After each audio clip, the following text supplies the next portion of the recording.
3 guilty. Wait, count 4 here.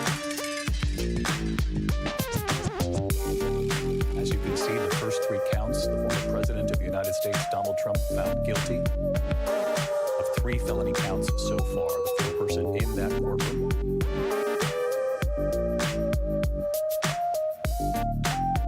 Count 4, guilty. Count 5, guilty. Count 6, guilty. As we continue to enter in the remaining from the courtroom, it's our belief that the first 19 counts, I'm being told, the former president has been found guilty of counts 20 through 23 found guilty as well.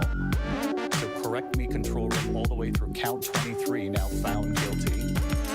We are now up to count 26 and count 27 found guilty as well. So again,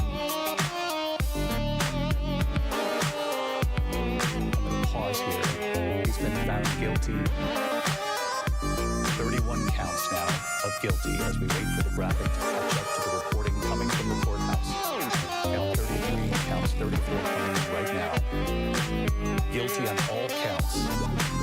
This jury in New York City, the jury of his peers finding the former president guilty on every single felony count brought against him by the Manhattan District Attorney's Office.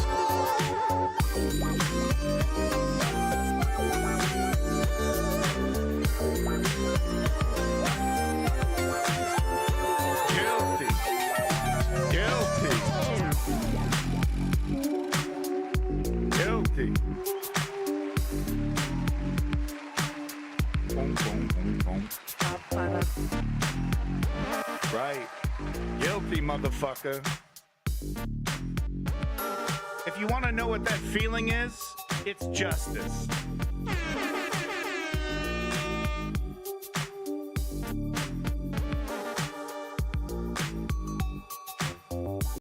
All right. Yeah, I can do that. Guilty, folks. Guilty.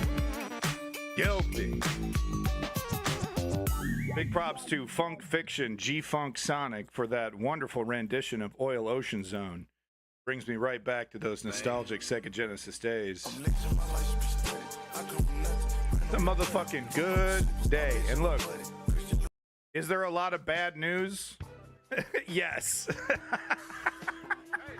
Is there a whole lot of bad news that I could be talking about instead right now? Yeah. Ukrainian people are still suffering under an unbelievable invasion. The Palestinians are still suffering under an unbelievable ethnic cleansing. But God damn it, we got a guilty verdict on a U.S. president. Guess again, motherfucker. Woo! We got a guilty verdict on an obvious criminal. Put his name down on the fraud. That's what got him. That's what got him. Shit was documented.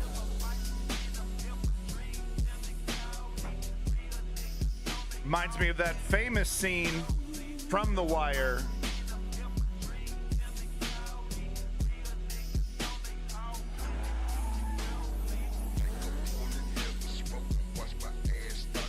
Reminds me of this classic scene from The Wire. Let me just show this to you real quick. This was Trump's whole problem. Nigga, is you taking notes on a criminal fucking conspiracy? One more time. Nigga, is you taking notes on a criminal fucking conspiracy? What the fuck is you thinking, man?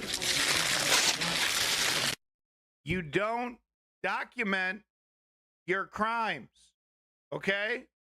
You actually don't do that. It's not a smart thing to do, Donald. Art of the deal, art of the steal.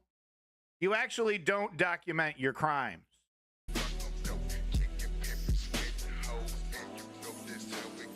Yeah, homie, it looks like you're having a stroke over there on your new keyboard.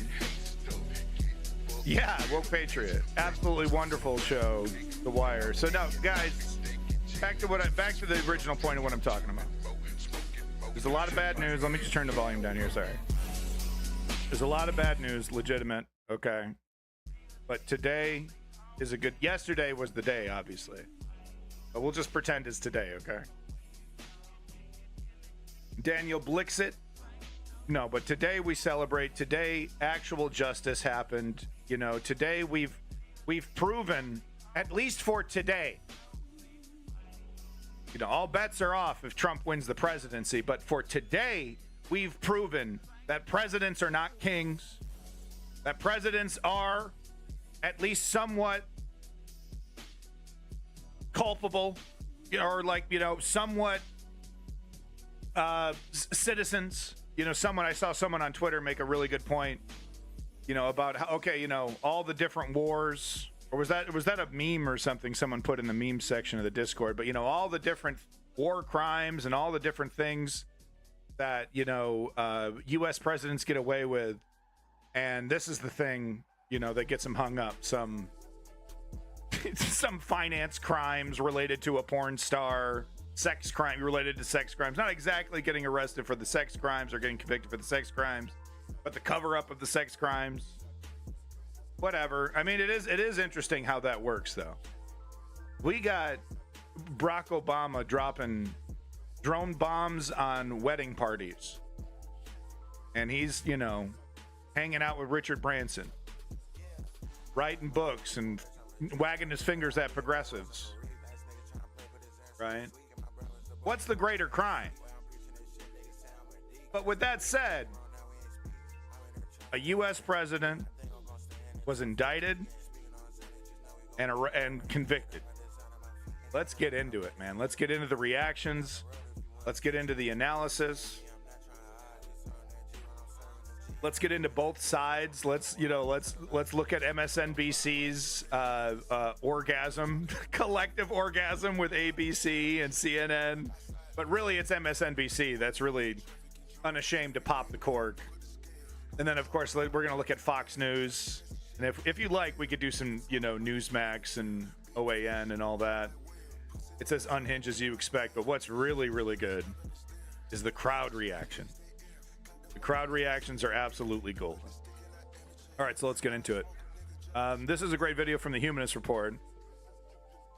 Who still uses Mike over here is adorable. He's still using terms like spirit animal and stuff. He's such a millennial. It's so adorable to see millennials just owning the fact that we're kind of lame.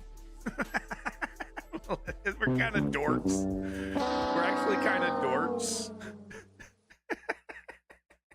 If it was any indication. Yes, Chem Goblin. Today, Trump only, one topic, talking about this is historic.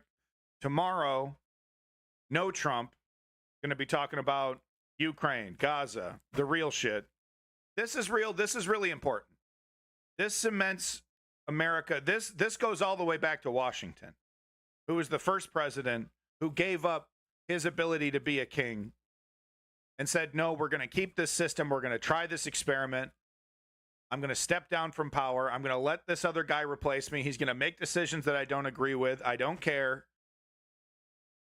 And this goes all the way back to that moment.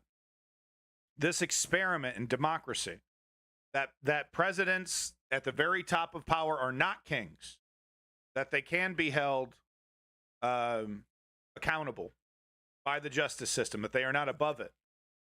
Of course, you know, that's, you know, Trump is the antithesis of all of that.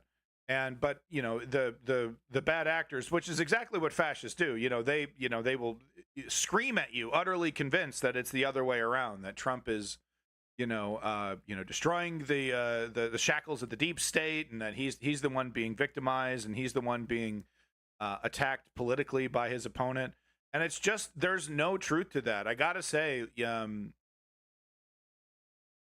but it's not a felony.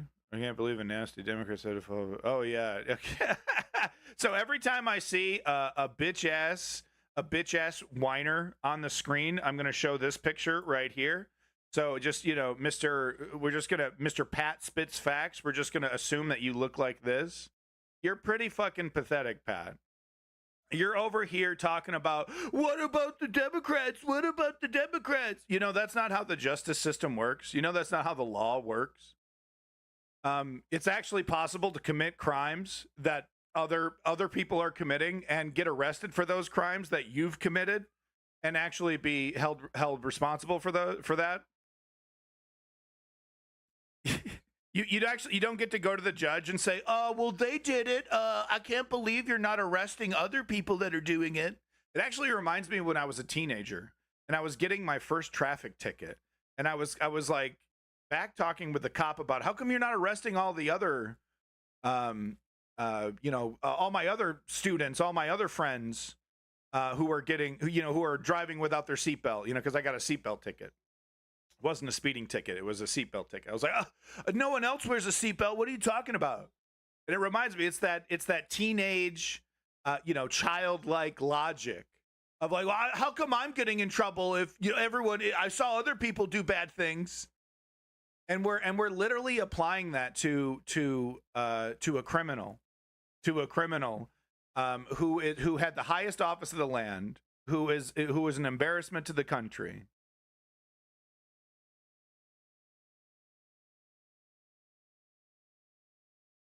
Isn't he a felon? So when I type convicted felon, the first thing, because I wanted to make sure I was spelling felon correctly. The first thing that comes up is literally when I type in convicted felon into Google, the first thing that comes up. So guys, but he's not a felon. We're just denying reality now, huh? That's great. That's adorable. Keep crying. Keep crying. Yeah, Newsweek. Convicted felon. Convicted felon. But no, he's not a felon. He's not a felon. He's not a felon. He's not a felon.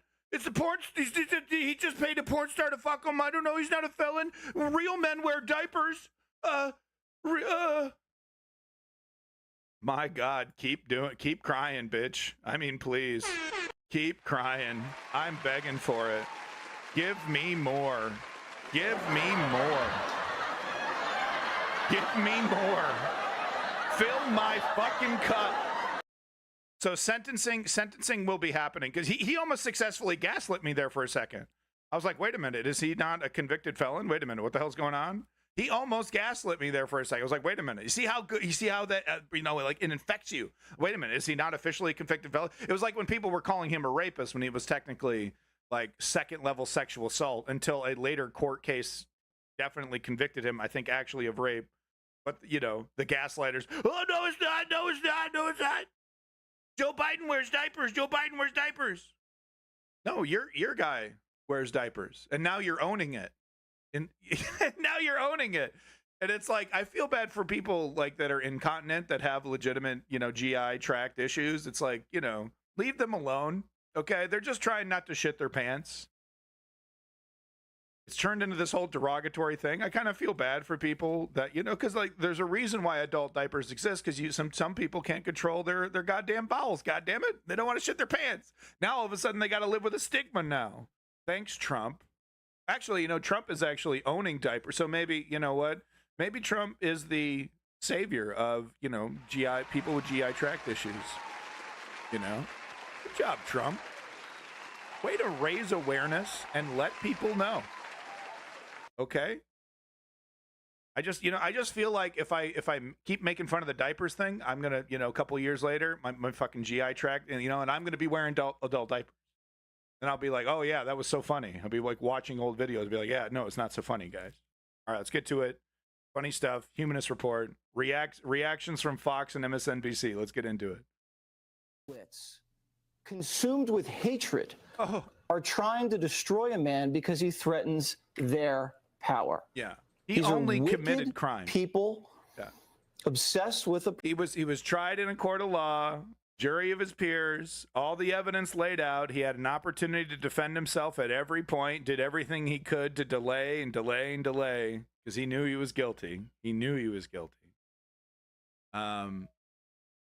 He's a victim. He's a victim. Person. And we will seek justice. We guarantee that. This man's life is a Greek tragedy.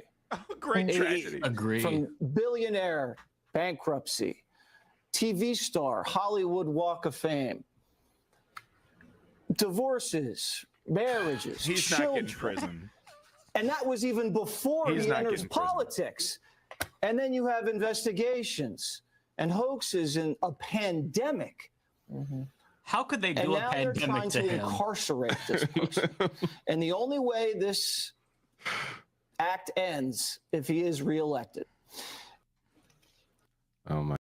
So they go on to talk about it a bit. Sorry, I'm going to skip around a bit on this Humanist Report video. They got some really juicy clips. Their commentary is great. Make sure you're liking and subscribing here so you can get the full, if you want this anarchist version of Pod Save America, go for it.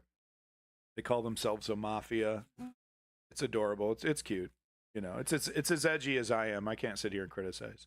But it gets way better. It gets way better. The reactions on the street are like literally the girl screaming, when Trump won, like ah! It's literally that level, dude. It's amazing.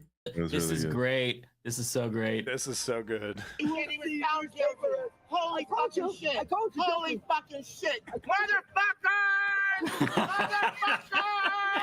You suck! You suck! There is no justice in this country. Not guilty! Not guilty! Motherfucking Hey, what do you think about the Kyle Rittenhouse trial, guys? Justice was the justice system's right. The justice system's awesome. What are you talking about? Kyle Rittenhouse totally innocent. Hey, what do you think about OJ? Oh, the justice system doesn't know what the hell's going on. You would almost call it nuance if they didn't just flip like a light switch. With their indignant anger. But it just gets better and better. shit and die! Your fucking kids are all dead. Your kids are all fucking dead. Jeez. They're all fucking dead. Jesus. They're all fucking dead. Yeah. Motherfucker. Your kids are dead. Your kids are dead. What is going Man, on? I love New Yorkers. They're great. Welcome back, Strategy Woke Patriot. I guess Spittin' Facts had to leave. Oh, Chem Goblin. Let's see who else here I wanted to say hi to. Trailhead as well. Welcome back, everybody. Davey's here as well. Welcome back, everybody. Thank you for being here at the News Underground, by the way. I am Abandoned Nihilism. I know I haven't introduced myself yet, but this is so good. I just had to dive in immediately. Here we go. More of this. The guy who said that all of your kids are dead because Trump is convicted. Here's more of a reaction. The only man that ever stood up for me in my fucking life.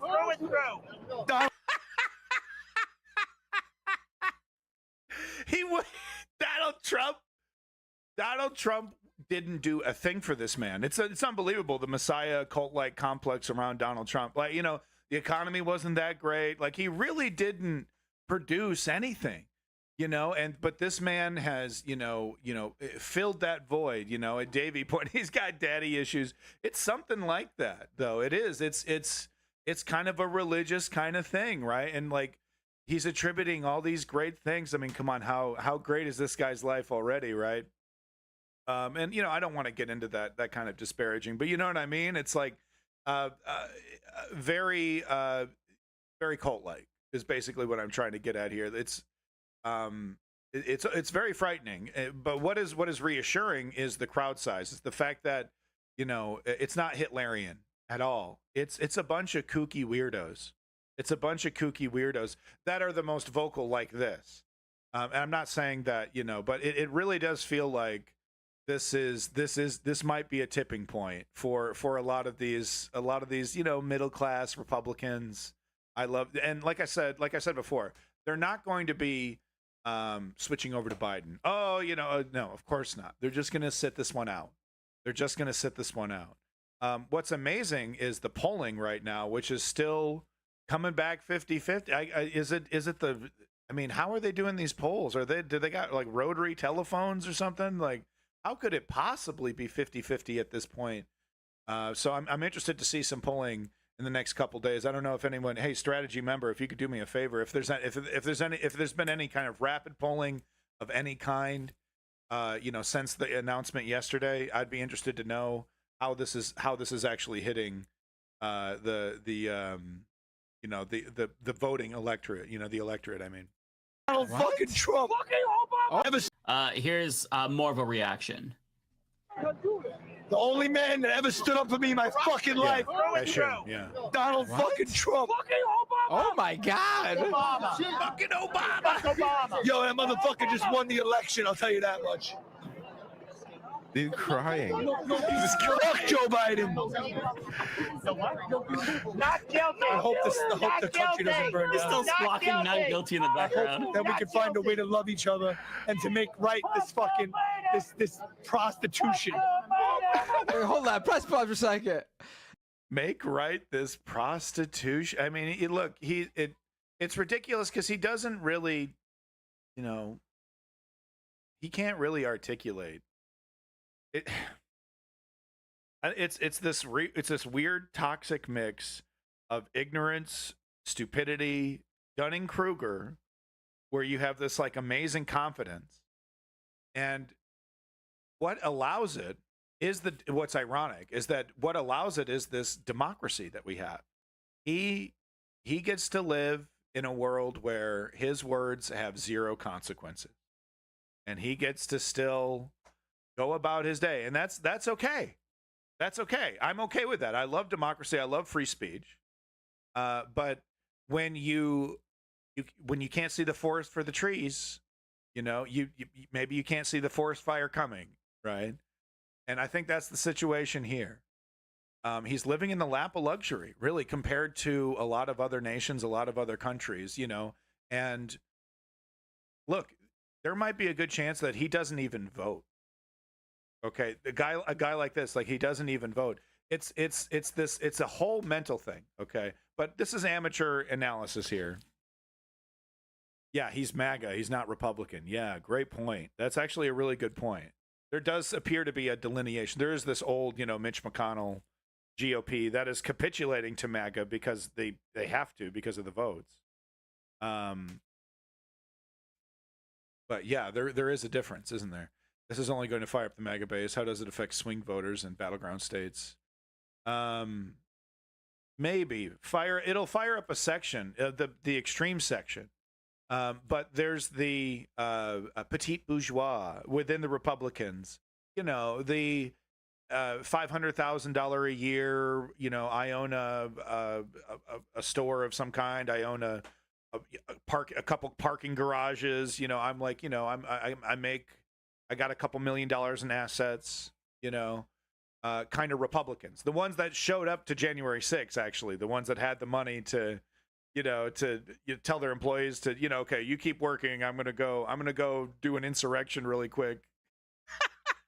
We saw them, like owners of hair salons and car dealerships. They are the ones that are going to be maybe affected by this. That might make a decision based off this.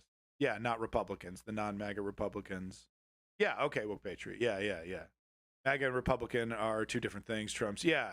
Well, let's get it. Let's keep going. Let's keep going here. This prostitution. Wait, hold on. Press pause for a second. Crying. The guy is saying. Literally crying. Okay. Once again, you know, make sure you check out the Humanist Report video for their commentary. It's really good stuff. This is more of a copy, like, oh, you think that you have the last laugh type of thing, but let's Yeah, Davey. Congratulations, Trump just won the election. Trump just was convicted guilty.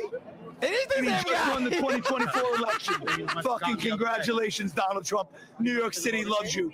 Robert De Niro, you're a rat, motherfucker. I mean, De Niro, yeah. This is like the guy, the Bing video where the guy was started shitting on Pete Davidson.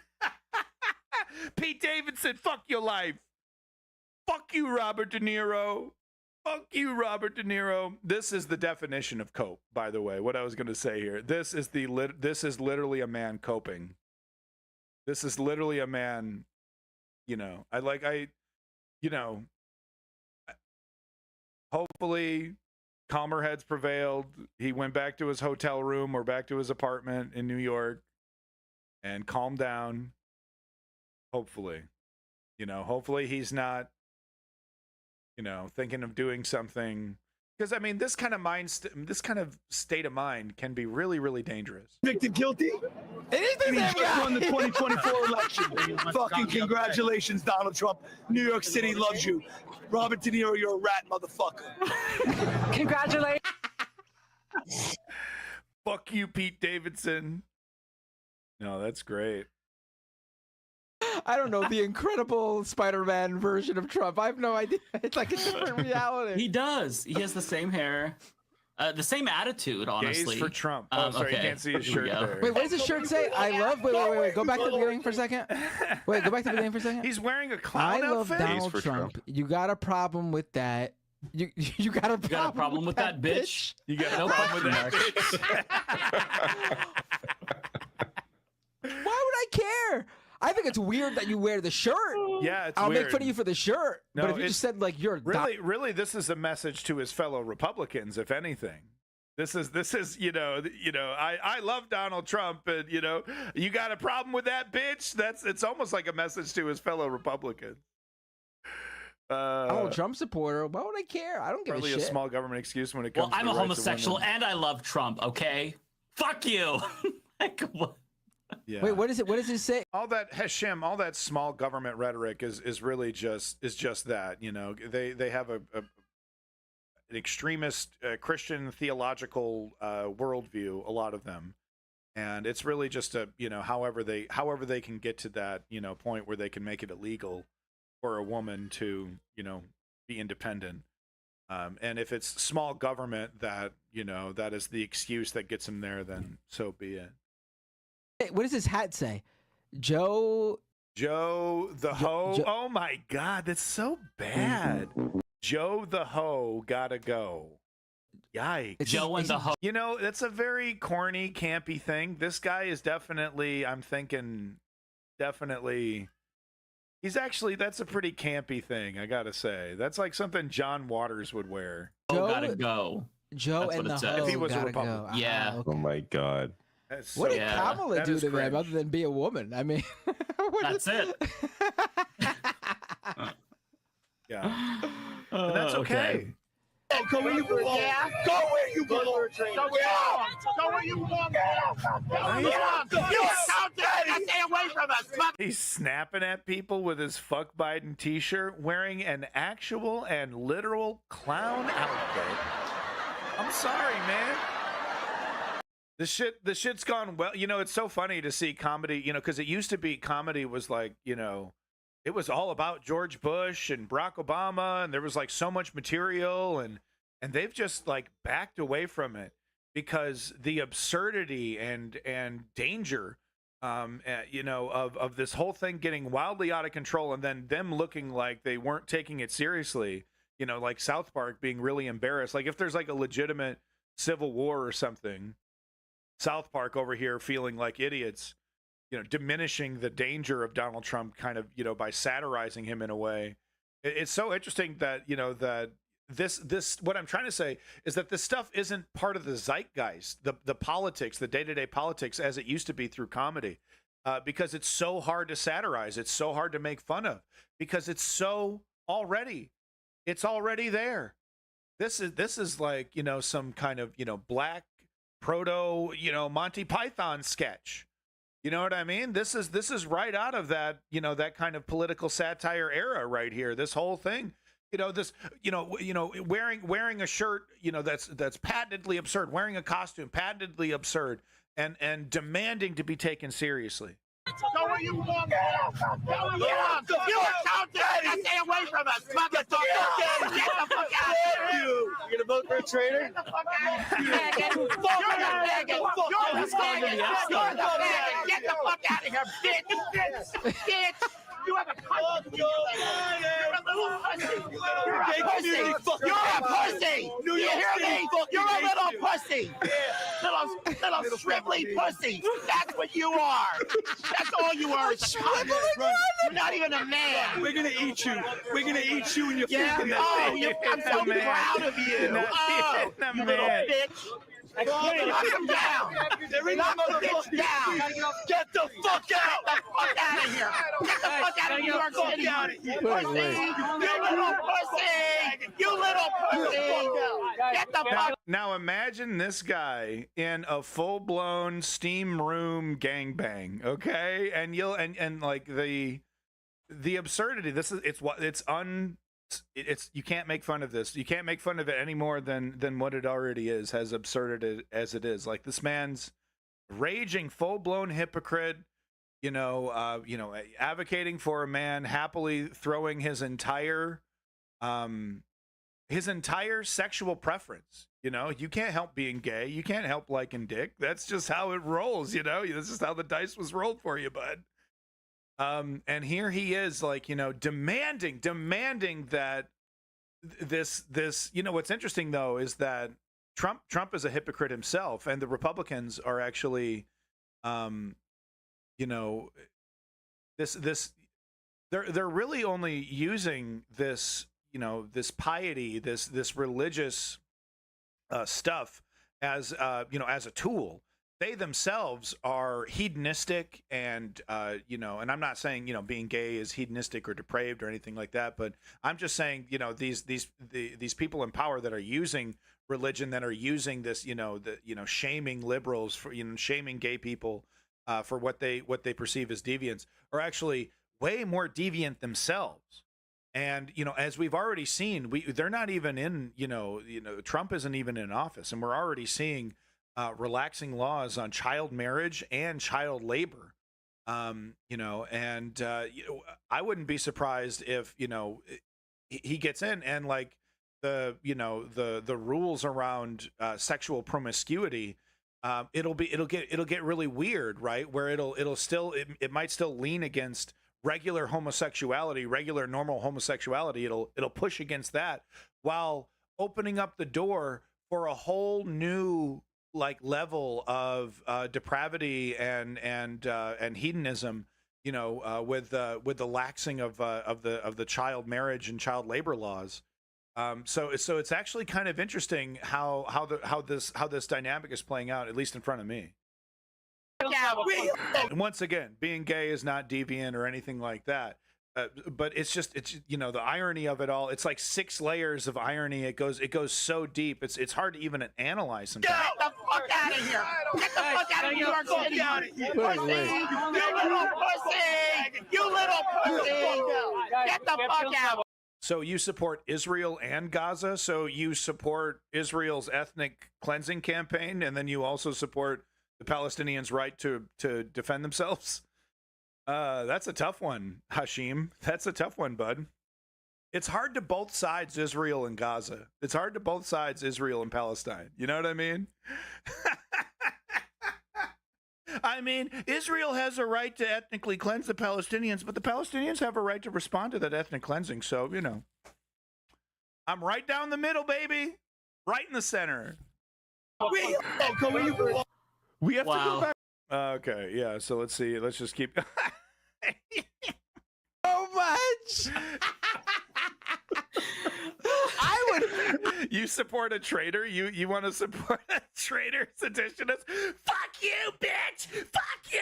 Fuck you! I hope your children die! It's like this is supposed to be the reasonable... this is supposed to be the reasonable group. We got a link here from Davey. Let's take a look. Don't be shy to put in your links, funny memes. You got some funny memes about this? If you've seen some funny ones, go ahead, put that shit in the chat. You lost the naked cowgirl. Yeah. All right. When you've lost the naked cowgirl, wow. This ought to be great. And once again, I'm on the left. I think this is great. Be a trans person, be a cross-dresser, be a gay person of any shape and size and flavor, right? I'm all for that. What I'm laughing at is the hypocrisy of the right. Right? There's gay people, there's trans people, there's cross-dressers, there's people with weird sex kinks, on the right. They got all the weird stuff, right? But we're supposed to believe that they, because they're so Christian and they're above it all. It's just embarrassing at this point. Who was the guy who stuck his dick through the glory hole at what was it, Larry something? What was it, Larry something? He stuck his dick in the glory hole at the airport. Come on, Come on, guys. We know what's going on. That's what I'm laughing at. It is the hypocrisy. So I just want to make clear, this is not a gay bashing thing. Was it? No, not Larry Summers. Was it? No. Who was the guy? Apparently, the cop who busted him in the police report, it says, that the politician, the wide stance guy, yeah, the wide stance guy. But no, apparently when he was busted, he could be heard saying "no" in the stall, because he knew he was stone cold busted. He knew it was going to be a big scandal. He just wanted his dick sucked really quick before he left the airport. And, because he's probably done it a few times. It was actually a well-known... Larry Craig, that's what it was. It was Larry Craig. So come on, guys. All right? That's what I'm laughing at, is the hypocrisy, not the lifestyle choice. You deserve jail, man. You belong in jail, Donald. I used to love you, but you let me down. You let me really down with the COVID and January 6th. So I hope you go to jail, that's great. I really do. I think if we did what you did, we'd be in jail already. Yeah. So there wouldn't even be a trial. We'd be in jail. I mean, is this person topless as well? Is this person straight up topless as well? Yeah, wow. Naked cowgirl of Times Square, Sandy Kane. Wow. Yeah, she's high. I mean, she probably had a very interesting life. There's probably okay, so this person isn't even gay. She's just an interesting person. Okay. And she's an interesting crack. We're not gonna say. You know what? Because look, as zoinked out as she is, as interesting as she is, she's an interesting soul. She's expressing herself in an interesting way. She's not harming anybody. Even she can't abide, which really does say something. That even she can, see through. It's like because it's just the sheer amount. Like there's, if there's one, if it isn't one thing, it's another. Yeah. So I think that's great. And yeah, that is bad news. Again, Midas Report guys over here. Don't worry, we're gonna get it. We got so much more. Okay, we got so much more here. Oh yeah, okay. They're showing the free Father Teresa image.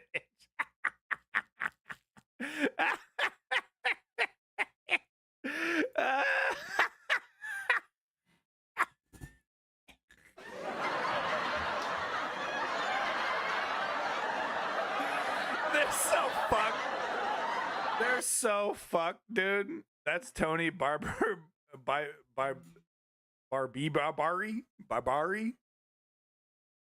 What is he, a Christo-fascist? Oh, is he trolling? Okay, thank you for pointing that out. I didn't know. Okay, this guy. Okay, so he's okay, so it's an actor. Oh, that loses its appeal for me if it's not ironic. Okay, this is actually a callback. I gotta see I don't watch Jimmy Kimmel. Come on, buddy. Come on, it's ironic. Well, no, but it's not unironic. Yeah, I mean, I wish it was unironic. The Jimmy Kimmel segment. Are you kidding me? Jimmy Kimmel. My shit'll get DMCA'd. I can't show Jimmy Kimmel on here. Fucking MSNBC or the goddamn media conglomerate. Billion-dollar media conglomerate will DMCA my shit. I'm getting all kinds of flags on YouTube for showing like DW News. It's like, fuck you, DW. You don't own the fucking news. Ridiculous. They get to copyright news. I don't even know how the hell does that even work. Guy's hilarious. He goes trolling the pro-Trumpers at the courthouse. Okay. It's really funny. Okay, this like the free Father Teresa. It's just really funny, actually. It's just an amazing. Okay. Well, if someone wants to find the link to the thing, put it in the chat, and everyone else can enjoy it. I can't show it on I can't show fucking Jimmy Kimmel. Come on, I'll get in trouble. All right, so this is before the reaction. He's already fucking fired up, so it gives you a little bit more context as to why he was so much more pissed after the verdict was read. Joe the Ho gotta go. There's a verdict. It better be innocent. It better be fucking innocent. What? Press pause for a second. The courthouse. Oh, press pause for a second. For one, He's asking for the impossible. There is never a verdict where someone is declared innocent. Fuck you! Fuck you! No crime, nothing. There is nothing. Fuck. No crime. Nothing. There's no crime. Where's the crime? No crime committed. Yeah. Fuck you. It better be innocent. Yeah. I'm waiting for the verdict. This is how he talks to people he agrees with. It better be innocent. There is nothing. Whoa! I don't even know what's going on there. What the fuck? That's what that looked like? That's what that looked like? Better be innocent. Bro, what the fuck? Fuck, man. You know, it's like as a person who enjoys street art and and interpretive art and things like that, I'm actually impressed. It's horrifying. It's frightening. It's evocative. I don't really understand. Who is this supposed to be? Is this supposed to be like Juggalo Hillary Clinton? Is this supposed to be the judge? Is this supposed to be what? My goodness. But it's all in support of fascist dictatorship. Like some weird. I wonder. Because there were Nazis in America. Did they do any kind of like Nazi, street performances? Because I know they had that big thing in Madison Square Garden. They had that big meeting there, but this is so crazy. This is so bizarre. Nothing. I don't even know what's going on there. What is going on? Like, I love New York. It's so fucking weird. like what is this? What and is I love it? how Out this, of nowhere. It sounded like he was saying to the other guy, fuck you, Yeah. until he realized that he was on his side. Let me go back a little bit. Okay, no. He heard a guy. No, because he's like on a roll. He's saying fuck you to the world. He's saying fuck you, because he's just flipping out. He's having a manic moment. I've had stuff like that where I'm using a lot of expletives and it might sound like I'm actually cursing at the person when really I'm just cursing, I'm just like loud and just the person I'm interacting with just has to deal with it. I've gotten better. Disgusting, aren't they? What disgusting people. What do you think about the response that happened? You were having a conversation with them. Well, we were actually here purely for entertainment value. We're coming. Oh, God. Take your tea right there. Get the fuck out of my car. We got it. Fuck the queen. Fuck the king. Fucking cunt. She's leaving. The perfect welcome back. Jeez. So wow. So this is supposed to be right. This is supposed to be freedom. This is supposed to be liberty. And like we all know what this is. And we should not take their threats seriously. Here's the thing: when they say, "Oh, watch out, we're going to do a civil war. Watch out, we're going to do a civil war. If you do justice against our criminals, and if you don't vote for our politicians, we'll do a civil war." Do it, bitch. That's what I say to every one of them. Look, because I don't want to see any violence, but they think they're legion. They think that they have, that they'll spark. They thought January 6th, twice as large as what it actually was, and everyone agrees with it. Everyone, the people who are quiet are the ones that really agree with us. Just do it. Get it out of your system. Get it out of your system. This perpetual will they, won't they is driving me crazy. Because you're up in Canada.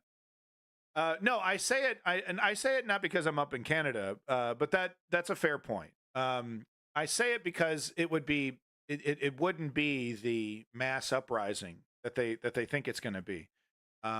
They only have this power through the few politicians that are actually in place. This idea that there's a consensus of that America wants Trump and this is he's America's choice, total lie. The sad fact is that a grand majority of Americans don't really express their opinions on what they want politically. Welcome back, Borderline Feline. I'm trying to be Canadian. I'm currently a permanent resident, but it's just this. It's not going to be an uprising of the people. Civil war. It's going to be this minority empowered by the law. It's going to be this minority, you know, inserting itself into our democracy and destroying our democracy, and then enabling that minority, these MAGAs, these extreme right-wing Republicans, enabling that through the law. It'll be that style civil war. You know how right before January 6th, Donald Trump did everything he could to weaken the Capitol Police, and he told them he didn't give them orders. He told them there were confusing orders. MSNBC doesn't talk about this much, but there were orders about treating this crowd with kid gloves, and there wasn't enough staff there. Their equipment apparently was inadequate. There was I remember reporting on crumbling shields, because shields that were unused, because the idea of like a big riot at the Capitol was was unheard of, and so their equipment was inadequate, et cetera, et cetera. It will be the law. It will be the president's office. It'll be the Justice Department assisting this minority in an insurgent. Kind of like what we see with Iran. I've said this before. Kind of like what we see with Iranians' morality police, where they deputize these political religious extremists to be, to enforce their thuggery on the street level. That's what we're going to see. We're going to see MAGA kind of deputized in a way, or kind of maybe what the IDF does with settlers, and just kind of sitting back and watching as as the MAGA extremists start inflicting violence on a left-wing protest, stuff like that. It's going to be enabled by the law. That's the kind of civil war we're going to have to deal with. Do we have to worry about these maniacs in clown masks rising up? Yeah, I mean, we have to worry about individual lone wolves who are going to commit gun massacres, because those happen every single day. But we don't have to worry about is what they envision as some populist uprising, guerrilla warfare against the Joe Biden deep state, military versus the people. No, like I said, it's going to be assisted by the government, by the Justice Department, and this minority is going to be in a way deputized and used against the general populace. Out of here! Burning hell, you liberal fuck! What did they do? So a character like that will be empowered in a way, either explicitly or quietly, undocumented, kind of under the table. Like I said, like the IDF, standing back and letting settlers commit violence against people. We didn't see it, or they're just defending themselves. These kind of characters will be enabled in a way by the Trump Justice Department, right? And we actually there's a clear example already on the table. And look, I don't mean to interrupt the flow here because I want to get through this whole video, but there was a pardon in Texas. There was a Daniel Perry here who was a political terrorist who committed terrorism against left-wingers and has been allowed to make a really lazy, half-assed, stand-your-own-ground argument, and failed because he was a fucking murderer. And has been pardoned by the governor. This murderer, this political terrorist, this right-wing political terrorist, has already been pardoned by Governor Greg Abbott, the governor in Texas.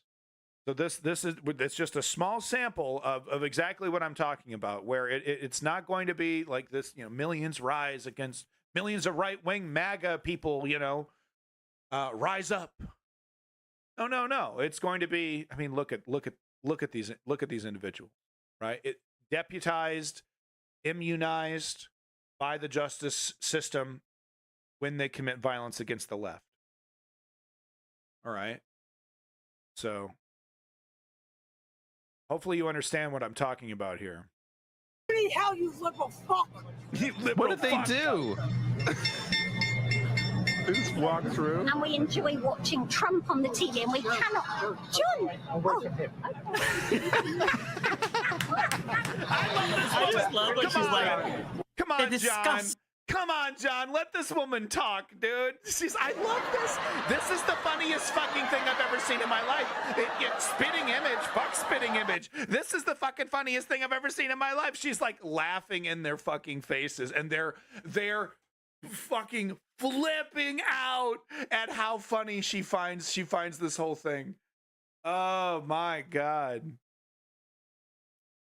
That's pretty hilarious. Sting. Like this moment This right woman here rules. That's gotta be they're absolutely fucking ridiculous. Disgusting, aren't they? Disgusting. Disgusting, aren't they? What disgusting people. It's like she's talking about like a bunch of animals. Disgusting. No, totally. And this is the kind of disrespect that fascists deserve. And look, does it get them pissed? Are these people unstable? Are these people violent? Yes. But shame works. Okay? Shame works, and shame is an important function of society functioning. Okay? Fascistic authoritarian behavior should be shamed. There's nothing wrong with that. Fascists deserve to be shamed. They deserve to be laughed at. Now, substance eventually does have to enter the conversation when talking about fascists and how they, subvert democracies using the rules of democracy, right? So it's not all fun and game. But I think shame and laughter and ridicule is an important tool. Because look how powerful it is in keeping minorities and keeping people who don't deserve it, keeping them down, right? Shaming. We should shame the things that are actually shameful, not the things that should be set free. LGBTQ, homosexuality in general, transgenderism. Those things don't deserve to be shamed. What deserves to be shamed is authoritarian fascistic behavior. That titled Trump supporters go ape shit. She's great. Disgusting, aren't they? God, British people, sometimes they deliver. Most do. True. Yeah, they deliver, right? He's such a millennial. My God. I'm here for it. That's true. You don't want to preemptively give a British person credit. Right. Definitely don't. And I speak as someone who's part British. I love Mike. I just think it's really cute, all these millennial mannerisms. I'm more aware of them now, I guess. Brit. So I cannot tell. I think this guy is the same dude who was crying, but this is a different does he have the mask scene. on? I don't know if this is the same day. It's still from Freedom News. Oh, it is the same guy. Okay. Yeah. So there's another confrontation. It's honestly the same three people every time. Yeah, no, it really is interesting how they're just. I've seen this myself. I've been to protests where there's more media than protesters. And the media kind of doesn't know what to do. And what's interesting as well, random people are just like, this is kind of, instead of getting a newspaper and holding onto the newspaper, like, man lands on the moon, they kind of like, I'm just going to get a minute of this freakazoid crying about his favorite authoritarian criminal getting convicted. This is kind of a historic moment. I'm going to get a little keepsake. It is interesting. When you're doing street performance, when you're putting yourself out there, it's a double-edged sword where it's like, I know these people think I'm an idiot, but I'm getting my message out there. And quite frankly, he did. His insane psychopathic message has been, he's been given basically $1 billion of free advertising, all across MSNBC and liberal media. I'm sure they're showing this guy all over the place. Time. It's the gay for Trump supporter. It is this guy who said he wanted to murder everyone's kids, lyrics, and then 2 seconds before or after that, we're still not sure, talked about how I don't know if the country will ever get back to loving each other again. And then there's that woman with the deep voice who just goes. Like I said, it's really great podcast, kind of fodder, right? So I'm skipping through it. I apologize once again to the Rational National. I just want to get to the golden nuggets here. Hillbilly is not a race, you asshole. Oh, okay. So wait, hillbilly is not a race, you asshole. Crazy that said, just be warned. I'm sure that there will be crazy shit. Hillbilly is not a race, you asshole.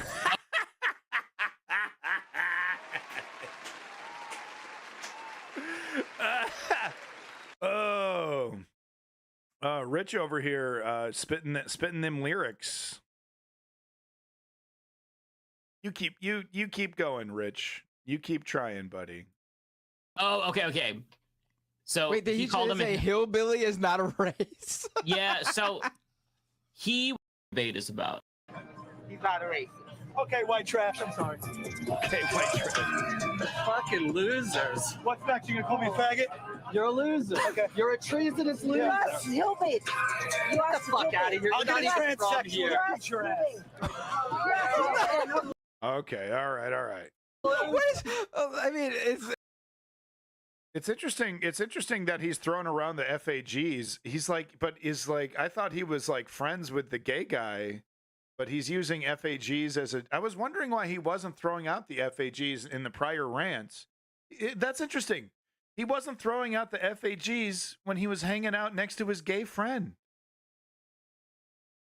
Anyone else notice that? I was like, where's the N words? Where's the FAGs? They love busting those out. But when he wasn't doing that with his gay buddy in the area, but now I don't see him around, and now he's busting out the FAGs. That is interesting. That's actually kind of progressive in its own bizarre way, isn't it? The two monkeys fight, showing respect for the gay community, and everyone just cheering on the outside.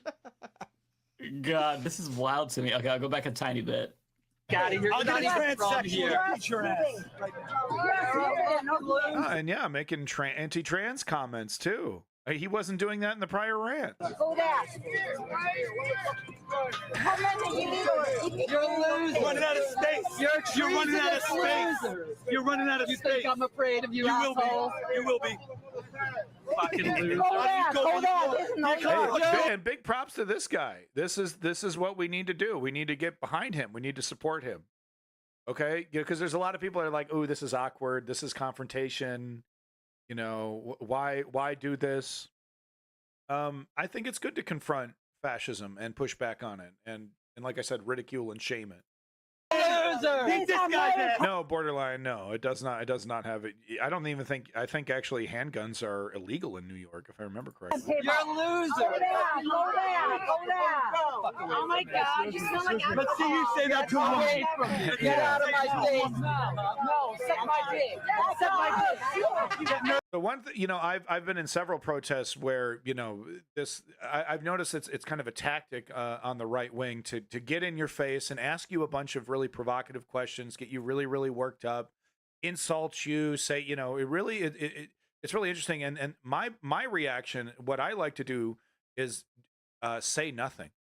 I usually like to stand with a sign for as long as possible in the spots, in direct visible. It's so that my opponent can see me at all times, but I just refuse to engage. Right? I let the sign do the speaking, and if you refuse to engage with them, they lose all motivation to rile you up, to get in your face. But the techniques are really, really interesting. I even had one woman. It was a pro-vaccination protest that I was at.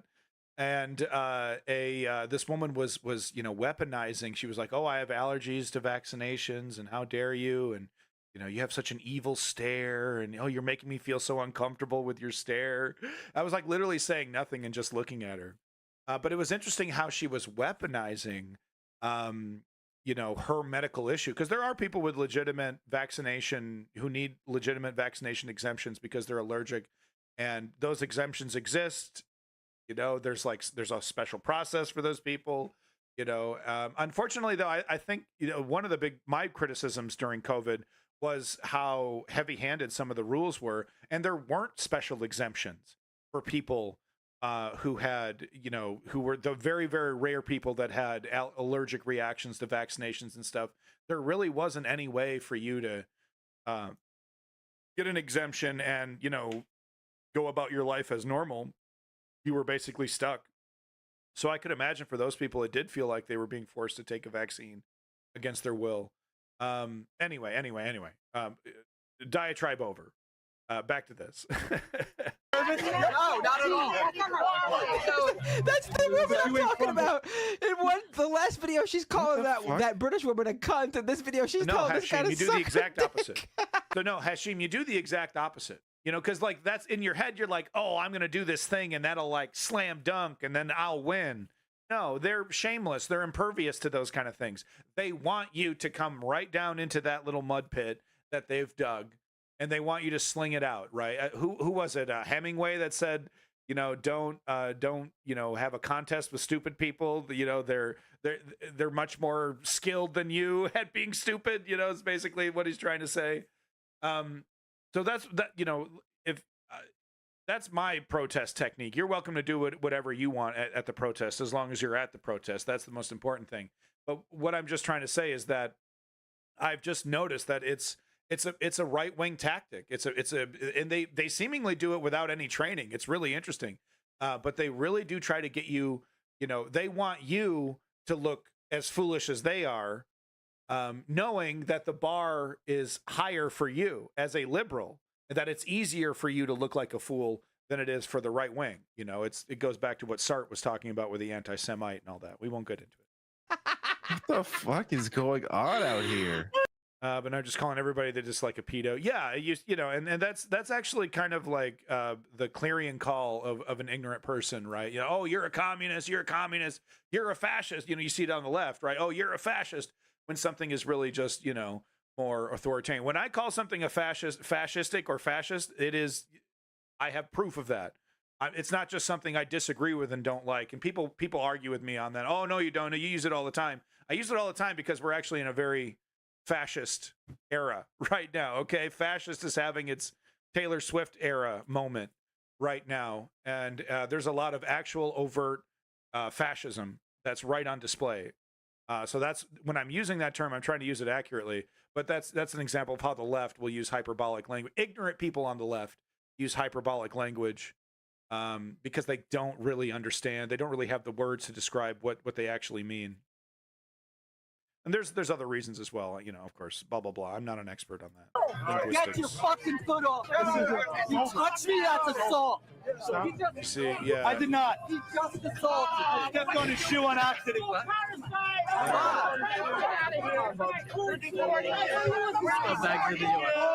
See, you know, that's, and like, no, this isn't a good look. This because he thinks the cops are on his side. You know, he's obviously being a provocateur. I don't know. I'm okay with ridicule. I'm okay with laughter. I'm not okay with, you know, weaponizing the police and trying to manipulate, you know, in this way. I find it a little, I don't know, uncouth. I don't like it when the right does it. I'm gay and you're anti-gay. I'm okay with that. Fuck you. Isn't that great? Isn't that great? I'm a gay gangster.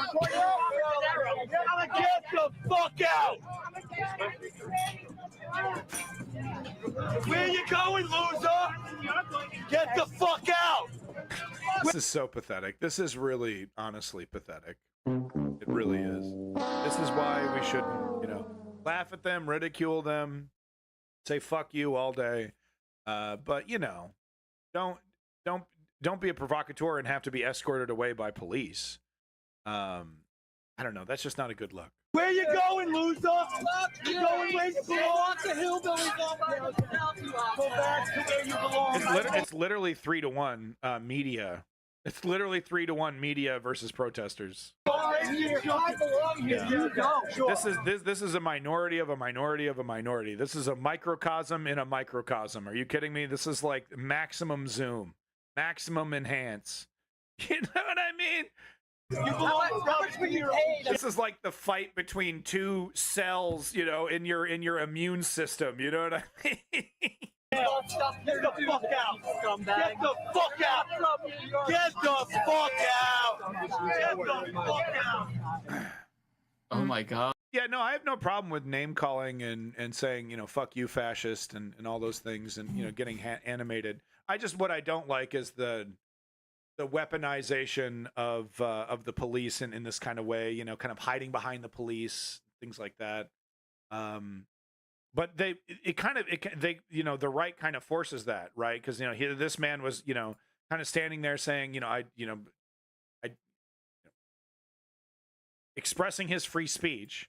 And then this guy with the flag was getting animated. Fuck you, F-A-G, I'm gonna kick your ass, And it's like, you know, you either meet that or or do you acquiesce, to this pretend tough guy over here? It's like, so it's a stupid game you have to play. That's why I prefer to hold my sign. Like what I would have done in this situation is I would have held a sign that said Trump guilty, cry about it or something, and said nothing else. But I would have followed him around, like I would have not like right behind him, like shoving my sign right in his face, but just in his eyesight, wherever he goes, wherever he moves, I just quietly follow with my sign until he leaves. All right, he gets up in my face, they're screaming at me. I just hold my sign. I say literally nothing. I've done this a few times, I just make sure that if whatever direction he's looking in, I'm standing there quietly. They fucking hate that. They hate that because what they want you to do is start screaming at them and get start talking to them on their level, calling them FAGs and all that. All right. Rittenhouse was in the algorithm over here on Twitter. I found this interesting. People are talking about, Rittenhouse saying, oh, this is a miscarriage of justice, which is just beyond irony. Beyond irony. And here comes Davey to type in that he still thinks Kyle Rittenhouse was innocent. He's at the very least guilty of one murder. But I'm willing to entertain the whole, defending himself from the other guy. We could talk about Rittenhouse all day. But I just found it interesting that he's in the algorithm. He was coming up and trending because people are, making the point. Illiterate little punk. I'm no better with grammar and literacy, so I can't really make fun of people. But you are woke patriot, so you're more than welcome to. When George Zimmerman was acquitted, you said respect the verdict. When Kyle Rittenhouse was acquitted, you said the jury had spoken. The jury has spoken about Donald J. Trump. Respect the verdict. I mean, it sucks, but we have to be nuanced about this because not every judge is the same. Not every courthouse is the same. There have been some extreme miscarriages of justice. O.J. Simpson, Kyle Rittenhouse. And then there are exemplary, examples of legitimate investigations, legitimate, deliberations. Guys, one of the members of the jury, and what I'm trying to say is that that's what we're seeing here with Trump. One of the members of the jury was like News Nation watched, right-wing, extreme right-wing media. I was really expecting a hung jury. I was hearing about some of these jurors. I was really expecting, okay, one of these people is going to be a partisan. But the evidence, that's the thing. That's why I showed that wire clip. The documents have the names on them. It's a documented crime, and it's actually pretty, cut and dry.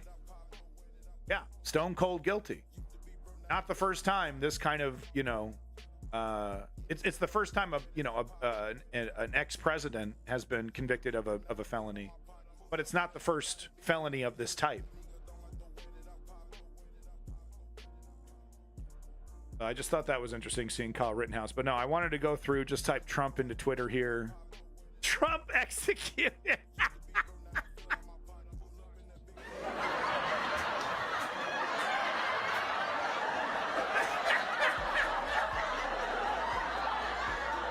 It's over. Your kids are dead. Your kids are dead. It's over.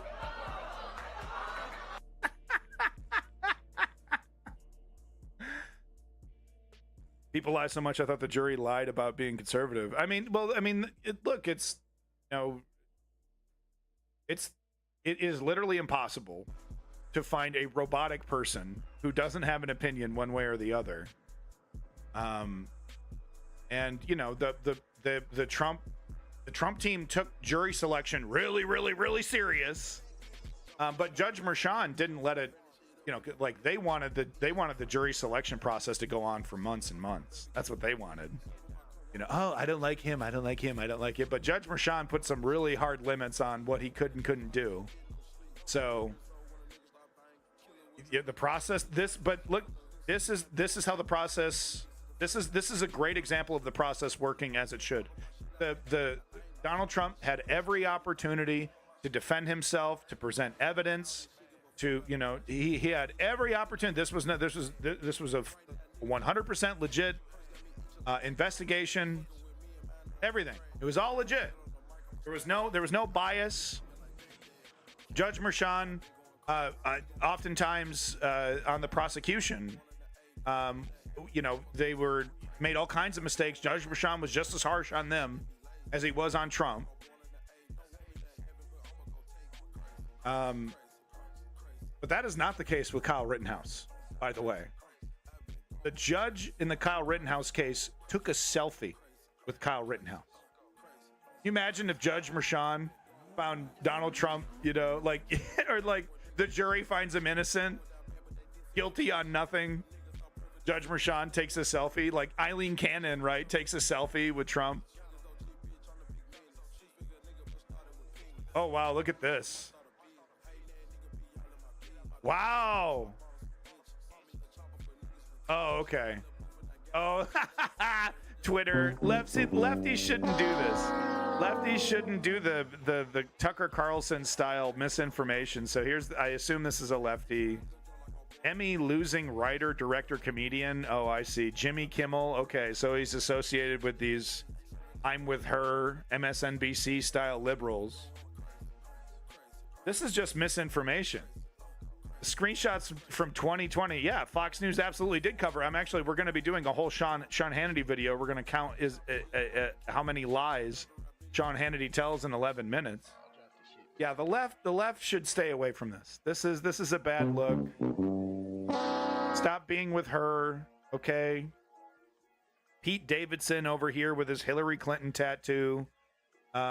It's amazing how these guys, they write for a TV show, right, about politics, right? They have to do like the jokes that Jimmy Kimmel tells when he walks out, right? So they follow politics pretty closely. And they still insist on being like myopic neoliberals. When you're taking in all the information, Zach has to know how pathetic of a leader Joe Biden actually is compared to what he could be, compared to the promises, compared to what the kind of power that he actually has, the kind of left policies he could be championing and enacting and pushing. But he has to see all that. But he just puts on the neoliberal blinders anyway. And does this hackneyed shit. This is hack shit. No wonder you work for Jimmy Kimmel. Welcome back, Lenny, south of Boston. But he's over there in Tampa right now. Greetings from Tampa on his way to St. Louis. Watch out, world. Lenny's on the road. Lenny coming at you. Lenny coming to a city near you. Well, Lenny, I hope you're driving safe. Keep your eyes off the phone. From Calls a Revolution to discussing Greek tragedy, here's how Fox News coped with yesterday's Trump verdict. Ooh, hey, a pretty Zoomer is going to tell us all about the news, guys. All right, this is my kind of news format. I'm down with this. Okay. If you don't watch Fox News, here are 5 totally real and definitely not made up stories. Yeah, absolutely, John. We're going to be covering Ukraine in detail tomorrow. Lots of great news. Russia being halted across the board. You might have missed this week. Trump's guilty edition. Yesterday, a New York jury found former President Donald Trump guilty on all 34 counts in his hush money trial. And Fox News didn't take it great. I'd like to have our constitutional republic back. These evil men and women will be vanquished. Revolution is in our DNA. We are fighters, and I hope it's only at the ballot box. This is a textbook Stalinist kangaroo court banana republic Orwellian show trial. This is what you see in banana republics. Banana republic garbage. Soviet-style justice. Soviet-style show trial. We've got a kangaroo court. This is a kangaroo court. No, I mean, it is the antithesis of all of these things that they're saying. This was a fair trial, evidence presented, Defense had every opportunity to defend themselves and present legitimate evidence. The reason why Trump knew he was guilty from the very beginning is because it was documented. It was so well documented that he committed this fraud. This is so Orwellian. I guess we all need, what, to shop at Banana Republic from now on? Oh, come on, Laura. Come on. That's like some shit I would say. How many millions of dollars do you get? That's what you got, dude? Gotta shop at the Banana Republic, Laura? Oh, that one hurt. Oh, one more time. This is so Orwellian. I guess we all need, what, to shop at Banana Republic from now on? Because that's what it feels like. Yeah, a Banana Republic. If any of that sounds Got him. familiar, it's because they say this every time Trump has a legal issue of any sort. In fact, they said it so often in 2022 that I made a fake horror movie trailer titled The Deep State's Revenge, Dawn of the Banana Republics. But this time is different, of course. I should do that. I should be pretty and then also reference old videos and remember them and stuff. Stupid, not pot smoking Zoomers, straight edge. Do you have a glass of wine every year?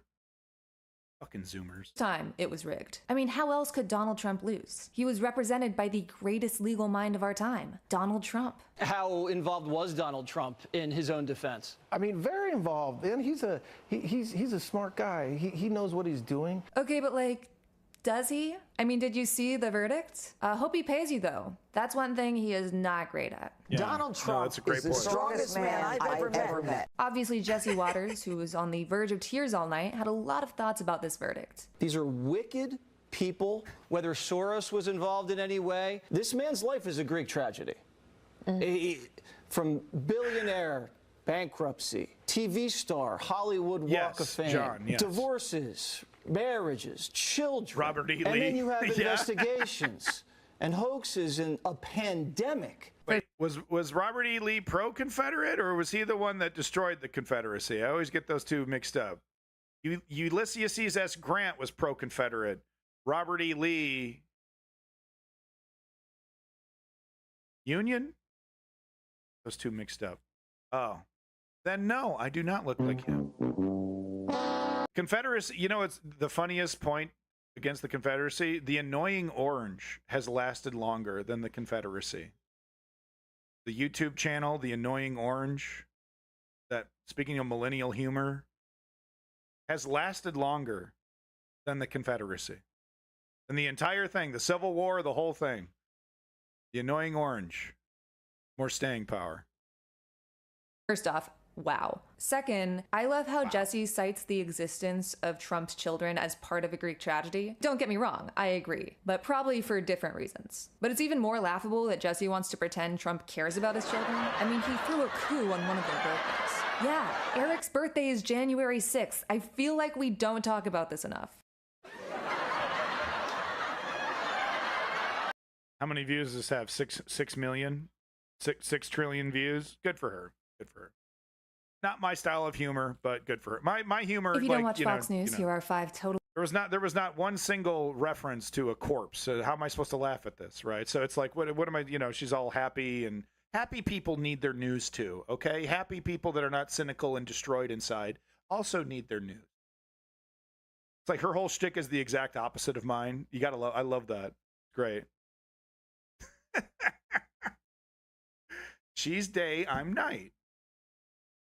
Republican voters against Trump. Here you go, Davey. All 6 of you left. She shouldn't be allowed to run if she wins. It would create an unprecedented constitutional crisis. So was he talking about what, Hillary? She shouldn't be allowed to run. Okay, sure. And I'm not talking about what happened last Friday. I'm talking about right now. She shouldn't be allowed. Oh, guys, did you know Donald Trump's a hypocrite? Wow, I love how this hack, I love how this lefty hack that is spreading misinformation, like a couple tweets up, is all over the Trump algorithm. How does that work? Does being connected to Jimmy Kimmel, just being connected to one of these legacy media, what's the trick? What's the trick? He's not even verified. but he's connected to this Jimmy Kimmel legacy media shit, and he gets bumped way up in the algorithm. Over here making Home Alone jokes and spreading misinformation about Taco Bell being covered on Fox News instead of real information. Trump right now, this is the guy that did a Zoom meeting. He had a court hearing for expired license, driving with an expired license. And the motherfucker shows up to his court hearing on Zoom, driving in his car. Yeah. Not really. I thought it was going to be funnier. He's just kind of silent. He just kind of sits there quietly. J.D. Vance, really dangerous fascist. J.D. Vance, totally pro Project 2025, pro insurrection. Of course, famously wrote a book talking about how Trump was disgusting or whatever, made a bunch of disparaging comments against Trump when he was trying to be a centrist of some sort, but has since, kissed the ring and been quite a vocal bootlicker for Trump. But I got to say,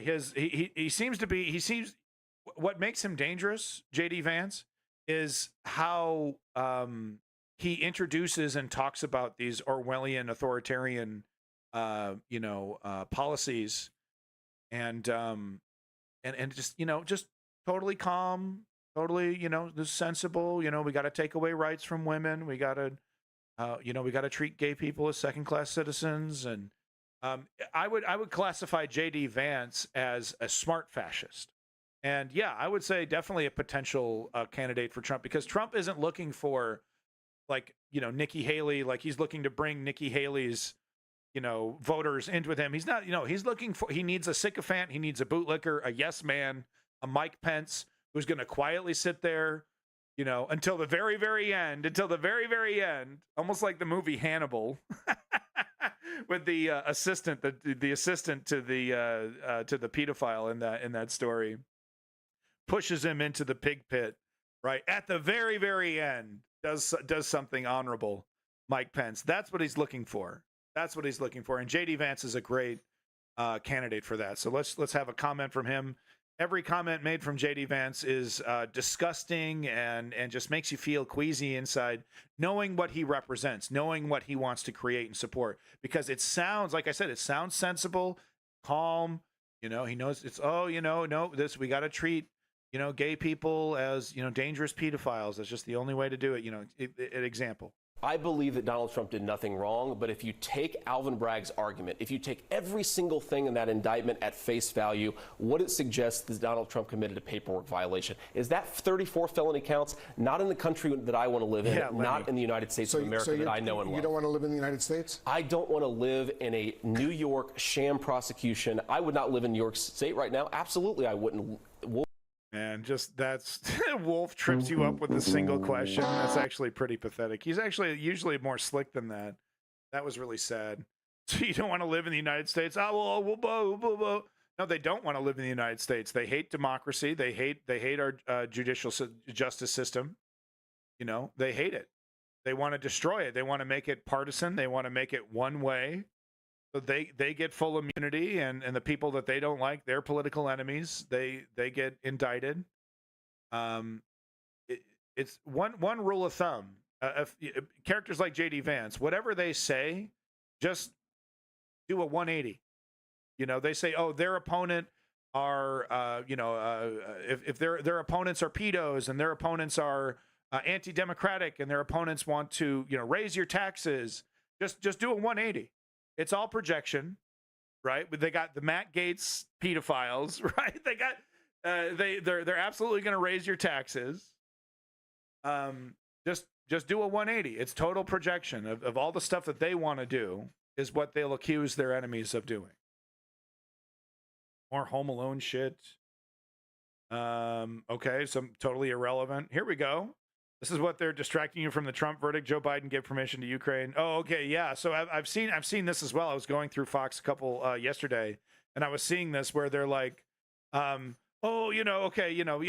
That's big news. But what about World War III? World War III. If we keep pushing back on Putin, it's amazing to me, these so-called tough guys, these so-called patriots over here crumpling and wilting. Oh, well, Putin's going to start World War III. We got to let Putin win. We got to let Putin win. That's a smart thing to do. We care about peace. We care about peace. Bunch of oh,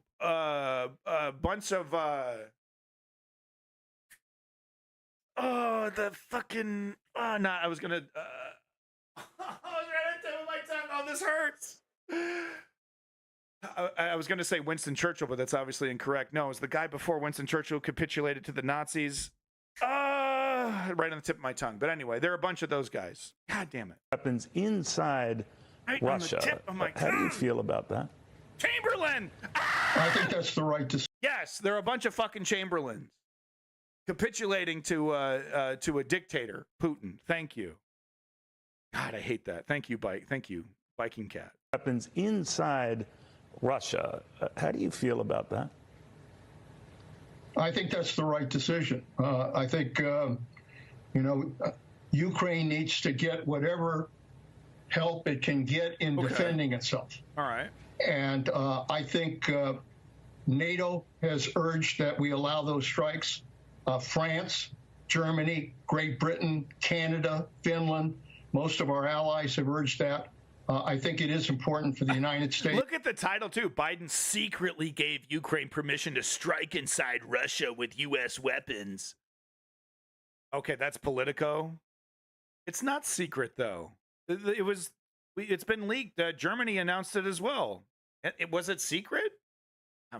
Okay. Well, if that's the headline from Politico, I thought that was Fox's framing. To provide a unified approach that allows the Ukrainians to strike at those targets. I don't know where this Ukraine war goes. You always hear, Secretary, that right now Russia is back having the full advantage here. Weapons wrong. Look at the agenda. Look at the agenda from Cavuto. That's wrong. That's actually wrong. If this was broadcast yesterday, Verdict Watch, I don't know how many days ago this was broadcast. That's misinformation. Having the full advantage here. Weapons in. They have full advantage. No, they don't. Russia does not have full advantage. This is not even close. Any objective observation. You could say, Ukraine this is a hard fight for Ukraine. It's not exactly, not exactly Ukraine pushing back and, Russia running for their lives either. But yeah, Russia is not a full advantage. No. That's an agenda. That's just an agenda right there. That's nowhere close to reality. I wanted to testify. Okay, so this is a statement Trump made today, I think. Got his thoughts together and actually did a speech. Let's get a little piece of this. This is a statement I think from today. Yeah. Would have testified. I wanted to testify. No, you didn't, you fucking coward. You knew it. You knew you'd purge yourself if you did. You fucking idiot. Such a liar. The theory is you never testify because as soon as you testify, anybody, if it were George Washington, don't testify because they'll get you on something that you said slightly wrong and then they sue you for perjury. But I didn't care about that. I wanted to. But the judge allowed them to go into everything that... An innocent person would be able to testify. If a person who legitimately thought they were innocent would want to testify. Of course. But the judge allowed them to go into everything that I was ever involved in. Not this case. Modi. Everything that I was ever involved in. Yeah, it's looking like Modi is going to be some kind of theocratic dictatorship. Is that what's happening? Thank you for that follow. Dragon Misery. Oh, my goodness. Which is a first. Yeah, Lenny. In other words, you could go into every single thing that I ever did. Was he a bad boy here? Was he a bad boy there? Gonzo. And my lawyer said, what do you need to go through? And all you wanted to do is testify simply on this case. Because I would have loved to have testified. To this day, I would have liked to have testified. But you would have said something out of whack, like it was a beautiful sunny day and it was actually raining out. And I very much appreciate the big crowd of people outside. That's incredible what's happening.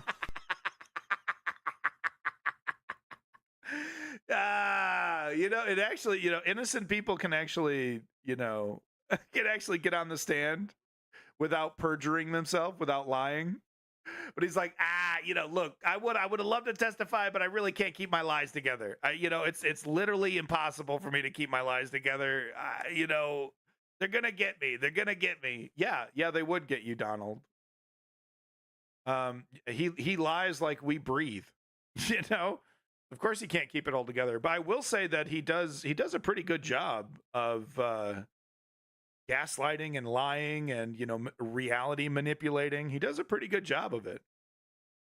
But in a court of law, he's right. Your statements get picked apart with a fine-tooth comb. And in a court of law, you know, it's really the only environment that Trump can't use his magic reality weaving gaslighting powers. You know, it's impossible because that's how the format works. You know, you get scrutinized heavily, and you know your opposition can statement by statement, word by word, take as much time as they need to pick apart everything you said, right? So if you're a very dishonest person with a lot of lies, yeah, it's very easy for you to get stuck in a perjury trap. Yeah. So he's right. Most criminals who are trying to get away with crimes don't get up on the stand. Trump's kink is to be gagged and pegged. No, he's actually really boring. He's actually really, really boring. You know, he got ready in the bathroom. He took his diaper off in the bathroom, and then he ran out on top of Stormy Daniels and did a missionary hump for a couple seconds. And then that was it. He went back in the bathroom, put his diaper back on. Yeah. No, this idea that he's like a sex fiend. No, he's just kind of a weird guy. He's kind of a weird guy. Jury convicts Trump and all. Yeah, okay, so that's New York Times. What's this? Donald Trump seeks advice. Oh, this is some kind of stupid sketch. Donald Trump Jr. Guilty on all counts. The Democrats have succeeded the years-long attempt to turn America to a third-world shithole. So like I said before, everything they say, just flip it. The Republicans in their agenda want to destroy our justice system, destroy democracy. They want to bring us to, maybe they don't want the economy of a third world country, but they want the how dictators and authoritarians rule the third world countries with an iron fist. That's what they want. November 5th is our last chance to save it. What? I'm really curious. I'm even though the polls are really scary right now, like I said before with Joe Biden and Trump, it really, I mean, I can't help but feel like today, at least, I can't help but feel like his, this idea that, I don't know. I don't even want to flirt with it, but I can't help but feel like, his electoral chances are slipping. But I don't even want to go there. You know what I mean? I don't even want to go there. Trump got 3 baby mamas. Listen to this. Trump got 3 baby mamas, a mugshot, and 34 felonies for paying off his side piece. This man is blacker than... All right, is this... Black people can get away with making black humor like... I can't tell if this guy's black or not. How do I know if I can laugh at this or not? This guy he's in complete camouflage. His name's Pedro, so he's Mexican. Okay, I think I can laugh at this. I think it's okay. Or I'll vote to the Democrats. Yeah, Hashim, yeah. Melania, man, I'm just waiting for that divorce. As long as Trump pays her bill, as long as Trump keeps her lifestyle the same, it's a good chance she'll stick it out until he dies. But if he doesn't have the money to keep her lifestyle, then yeah, she's divorcing immediately. She's very transactional, from my observation. What the fuck? Trump is spewing utter nonsense at his press conference today. This is incoherent garbage. There's not a single full sentence in this entire clip. All right, I don't know if we heard this one or not. Let's play it. Bragg's people protested. Yeah, no, we haven't heard this one. And the judge knocked him out, said you can't testify. He actually said you can't testify for anything having to do with the trial. You can say what the federal elections is. Well, that doesn't help. Everybody knows that. But you can't testify. So essentially, he wasn't able to testify. Other people weren't able to testify. But with these people, they were able to use people salacious. By the way, and nothing ever happened. There was no anything. Nothing ever happened, and they know it. But they were as salacious as they could be, and it had nothing to do with the case. But wow, he's worse than I am when it comes to like the broken sentences and like failing to finish your thoughts and then jumping to the next one. Dude, I think I think I'm bad. I'm super frustrating to listen to when I watch my own stream. I'm like, this is unwatchable. I don't know how I have any awesome people in the chat. I don't know how anybody is here. Well, this guy makes some pretty good content. Yeah, so we've seen all this. Oh yeah, okay. We got some new ones. Yeah, I love this. They got Trump on all charges, y'all. Yeah, they did. If they can do this to this man, what do you think they can do to you?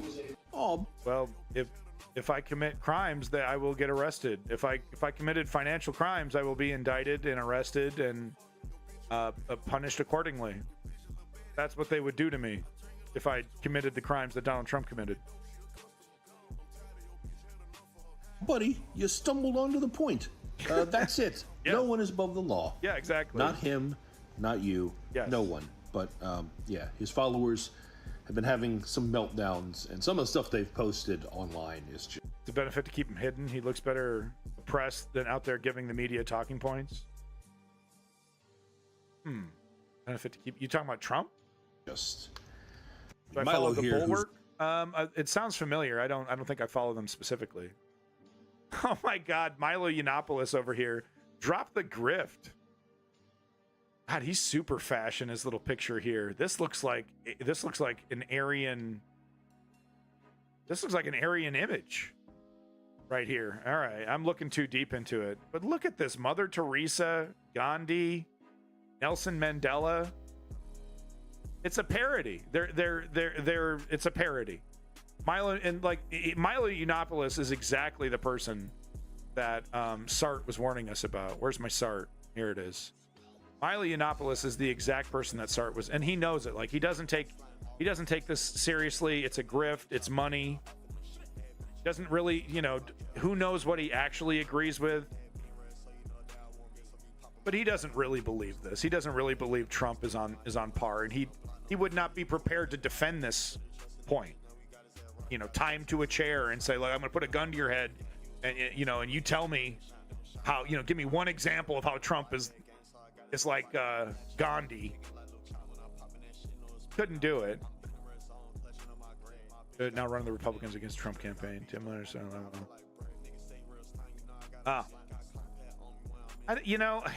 I don't know. I've definitely heard of the Bulwark. I think I've seen Sarah Longwell. I think I've seen her interviewed on MSNBC before. I don't know. A lot of these like Midas Touch, ex Republicans, or I still want to be a Republican, but I don't like Trump. I feel like they're holding on to a fantasy that they're going to somehow get the Bush administration Republican Party back, and it's not happening. The mask is off. The mask is gone. Even even the so-called regular Mitch McConnell Republicans are fully capitulating to the MAGA extremists in a myriad of ways. There's really only resistance when it comes to them having their power removed or reconfigured. That's really the only time they resist. But they love the messaging. They love the racism, the hatred, the reconfiguration of our democracy, the destroying of our electoral power. They love all that. And how do you go back to that? Bulwark mentions it in all videos. There's no Republican Party anymore. Oh, okay, yeah, all right. If that's the point that they're making, yeah. Some weird AI stuff. I've been seeing this image going around. They're all independents. Yeah, are they? Independents, in my experience, are usually okay with gay rights, but are also okay with corporate rights to fuck us over. That's usually independent, right? Corporations are people, my friend. Those kind of independents. Today was our George Floyd moment, so they give him cornrows. That's disgusting. Sarah and Tim are both gay. Well, that doesn't preclude you from having, for having nostalgic right-wing opinions that you refuse to let go. I'd be curious how independent they really are. Because if you believe in independence, then you believe in democracy. And then you should also believe in the people's right to raise the corporate tax rate. Oh, I don't know. We can't raise taxes on corporations now. Oh, I don't know. I'm saying I see a lot of independents that are basically right-wing libertarians that don't want to admit it. But hey, maybe that's not the case. I don't really watch the Bulwark, so maybe that's not the case with them. Sounds like I should check them out. So yeah, this is a really offensive, because George Floyd, if I remember the image in my head of George Floyd, he didn't wear cornrows. So this is them just admitting how ignorant and racist they are. A George Floyd moment means you wear white guy cornrows. Yeah, that's supposed to be Trump, I guess. Some AI image.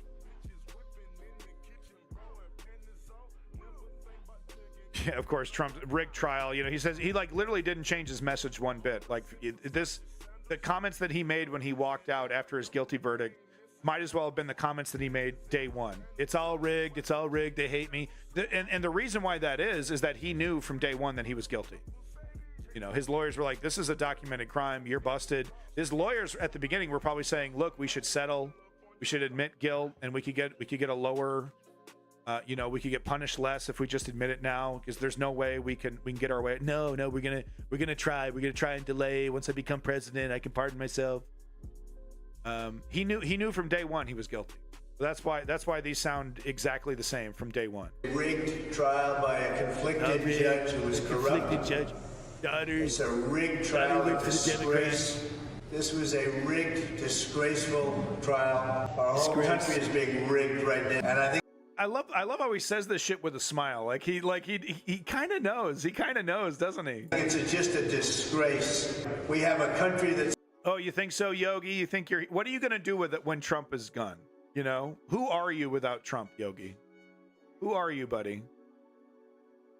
The Dems are churning him into a symbol. Look, if Trump didn't want to be arrested, Trump shouldn't have committed crimes. That's how the justice system works. That's how the law works.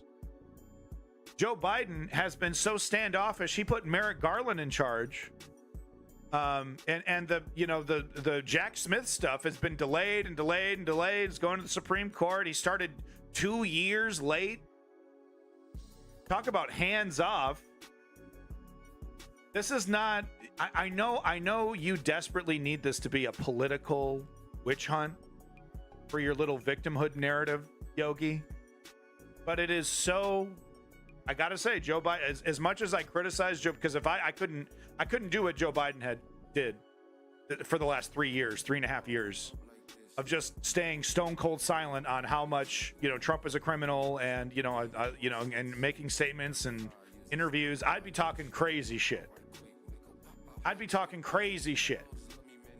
Joe Biden doesn't say anything, and I gotta say, in times like this, it really does benefit him, because the argument that this is a political witch hunt is so absurd. If you're actually observing the day-to-day politics of this, it's so absurd to say that this is Joe Biden is going after his political opponents. What is shocking, though, is the poll numbers that show things are like a neck and neck race right now. I think if Biden pardoned Trump, the election would be over. Boy, I've seen several of you disgusting sycophants fantasize about this idea that if Biden wanted a really fair contest, he would pardon Trump for his crimes. Just pathetic. Oh, and Biden would win, huh? Biden's going to win regardless of whether he pardons Trump. I find it. Once again, I hate to. I'm jinxing myself here, but no. I mean, today at least, it does not feel. Even though the poll numbers are not looking great, it just does not feel like Donald Trump can survive this. It's true that very few people agree with you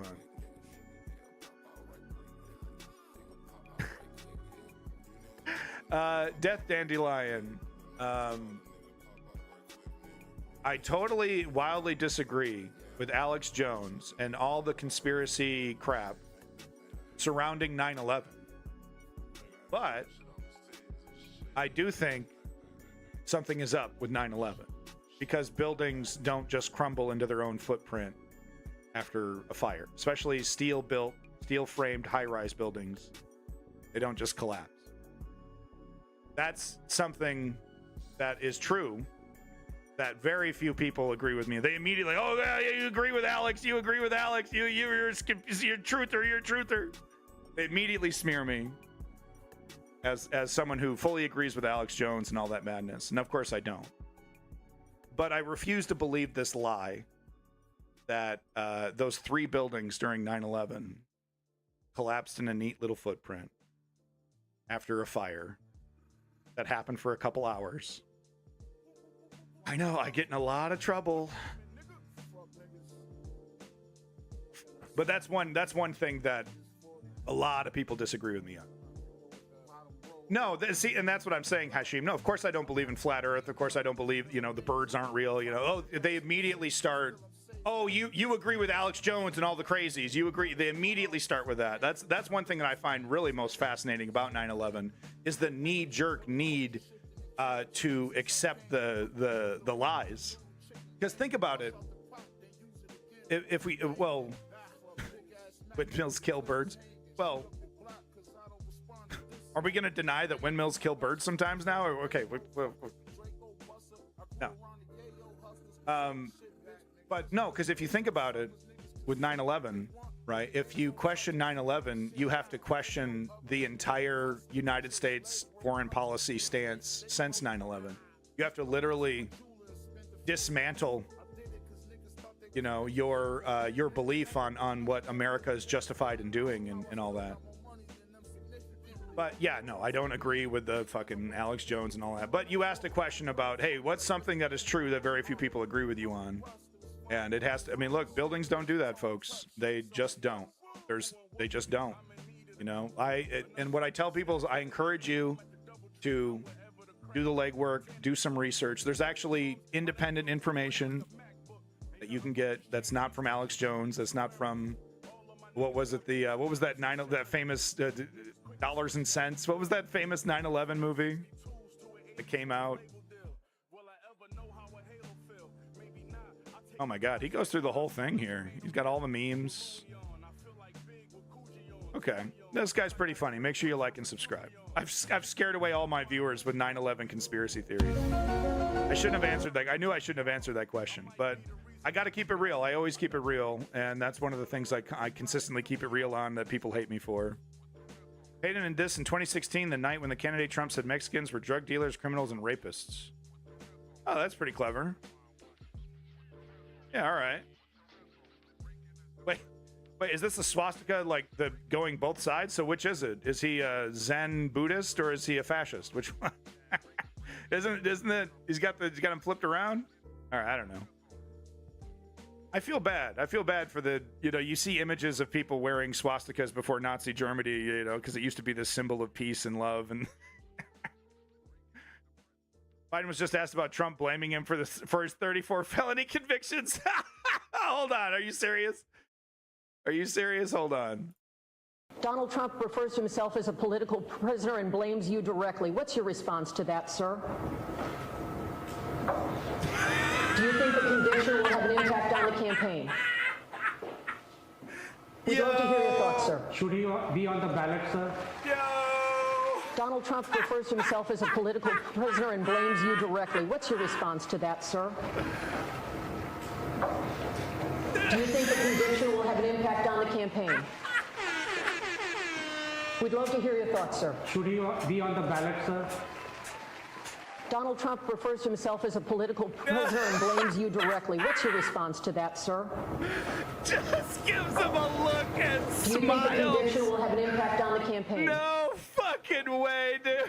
No fucking way. Why can't this guy be this cool for the Palestinians? You know what I mean? Why can't this guy be awesome when it comes to Palestinian statehood? I want to love this guy so much. Right? And then he comes out and says he's a proud Zionist. But then he does shit like Donald this. Trump refers to himself as a political He prisoner just and blames you looks at him directly. and What's your response to smiles. that, sir? Do you think the conviction will have an impact on the campaign? I love that, dude. We'd love. I fucking love that. God, I want to like this guy, right? And then he shovels shit and he calls it a student loan policy. He actually has forgiven the debt of. Why start off your policy so milquetoast and then add on to it that way? I guess maybe that's just how it had to be done. But I will say, I think, what was it, 4.6 million students have received some kind of relief from his student debt policies. But man, why do you gotta be a proud Zionist, Joe Biden? I want to like you. That was classic, though. That was fucking classic. I'm sorry. I hate the military-industrial complex. Joe Biden is most likely a war criminal. Okay, his pullout of Afghanistan, while necessary, was a complete logistic nightmare that got people killed. This man is not a leader when it comes to Palestine-Israel. Not a leader, barely competent when it comes to Ukraine. Definitely could be a better leader there. But then he does some shit like this, and he just. Biden doing a lot of these funny things, or is it just a one-time thing? Well, no, I mean, like, there's that meme-based Biden, right? And they show him with the red lasers. So this is not the first time that he's like, come on, Jack. Come on, Jack. What are you talking about, Jack? But it's like, I want to like him, but like I said, fill in the blank. Fully supports Barack Obama's war crimes, et cetera, et cetera, et cetera. Oh, no. Oh, no. God, we talk about pathetic bootlickers, right? Does it get more pathetic than Vivek? Homie over here literally did an interview. Who was it he did an interview with? Who said, I wouldn't vote for you because you're brown. Who was that? It was like Laura Loomer. Who is that he did an interview with? And he called her brave for admitting that. Ann Coulter. It was Ann Coulter. Yeah, Ann Coulter, to his face during an interview, said, "Yeah, I probably wouldn't have voted for you because you're brown." And he called her brave. I'm paraphrasing, okay, but so look it up and you can get the full picture there. It wasn't exactly like that, but basically it was like that. The bootlicker of bootlickers, like this is the guy bootlicking the court jester. Right, hoping to get like, can I be the your helper court jester, just to be adjacent to the royals, right? Just to be in the room and smell the farts, Oh, I'm just happy to be here. I'm just happy to be here. I don't follow closely U.S. politics. The Swedish Social Democrat leader is doing a lot of funny things. Try to figure out if it's inspired from the U.S. Well, look at what's happening with Finland. Daniel, the anti-immigrant, the make Finland great again, make Sweden great again, kind of, it's a template that right-wingers are applying everywhere. Every democracy is now dealing with a MAGA-style shamelessness because they've seen how effective it can be in the United States at destroying and dismantling democracies, weakening democracy. So yeah, I'm seeing it. I'm seeing it over here in Canada, and it takes like fascism, but it's not exactly fascism wherever it goes. But like fascism, it kind of takes the identity of the local culture and local society. So the MAGA template is applied differently in Canada than it would be applied in Sweden. But what I would recommend to you, Daniel, is fight it. Stand up against it. Don't let it exist in a vacuum, because it's like mold in your fridge. Just grows and grows and grows. That's my advice to you. Support the people that are loudly and unashamed to call these people what they are and push back against them. That's how you fight it. You got to fight it as soon as possible. Don't laugh it off. Don't think it's, it can't happen here and it's cyclical and we'll get another administration. Yeah, that's what they thought in the UK. 13, 14 years of Tory rule now. How many years of Tories? You have to fight. You gotta meet them right there on that battlefield, that political, rhetorical battlefield, and fight against it as soon as you start seeing it. All right, let's hear from Vivek over here. Yeah, okay, let's get this over here. It was on my flight to Italy when Trump verdict came down. Flight to Italy, oh. Ooh la la. I'm ashamed that people here are asking me what the hell is going on in my own country. Now we're the banana republic of the rest of the world is laughing. I mean, we saw that British lady. She was like, laughing at the MAGA movement. And, like I said, whatever they say, it's projection, flip it. 180, flip it. So he says, it's going to hell. We're a banana republic and the rest of the world is laughing. What is actually happening is that we're the exact opposite of a banana republic, holding the people at the highest levels of office to account. Now, not a sitting president, but an ex-president, which is pretty good and historic. So literally the exact opposite of a banana republic, and the rest of the world is laughing. No, the rest of the world is not laughing. The rest of the world is kind of like, whoa, damn, okay, maybe maybe America's democracy is not over. Oh shit, wow, look at that. Trump isn't immune. Like, there's a lot of countries where a character like Trump sits at the height. You think Modi is going to be held accountable, right? Look at what was it? Brazil? Was it Brazil? No, it was Bolsonaro, Brazil, right? Look at characters like Bolsonaro, right? They get to, lie and cheat and steal and try to extend elections, try to become a dictator, and then he gets to leave. He just leaves the country. That Bolsonaro? I think that was Bolsonaro, right? That left, and then he was like eating KFC chicken in Florida after he lost his election, and he tried to do a Trump January 6th, failed, and then took a plane to Florida, and I think he's been in America ever since. Right? That was Bolsonaro. Who am I thinking of? God, why do I think I'm wrong there? USA is not a banana republic, Vivek. Yeah. It failed insurrection. Okay, so that was Bolsonaro, right? He literally attempted a January 6th on an empty building. That was Bolsonaro. Okay.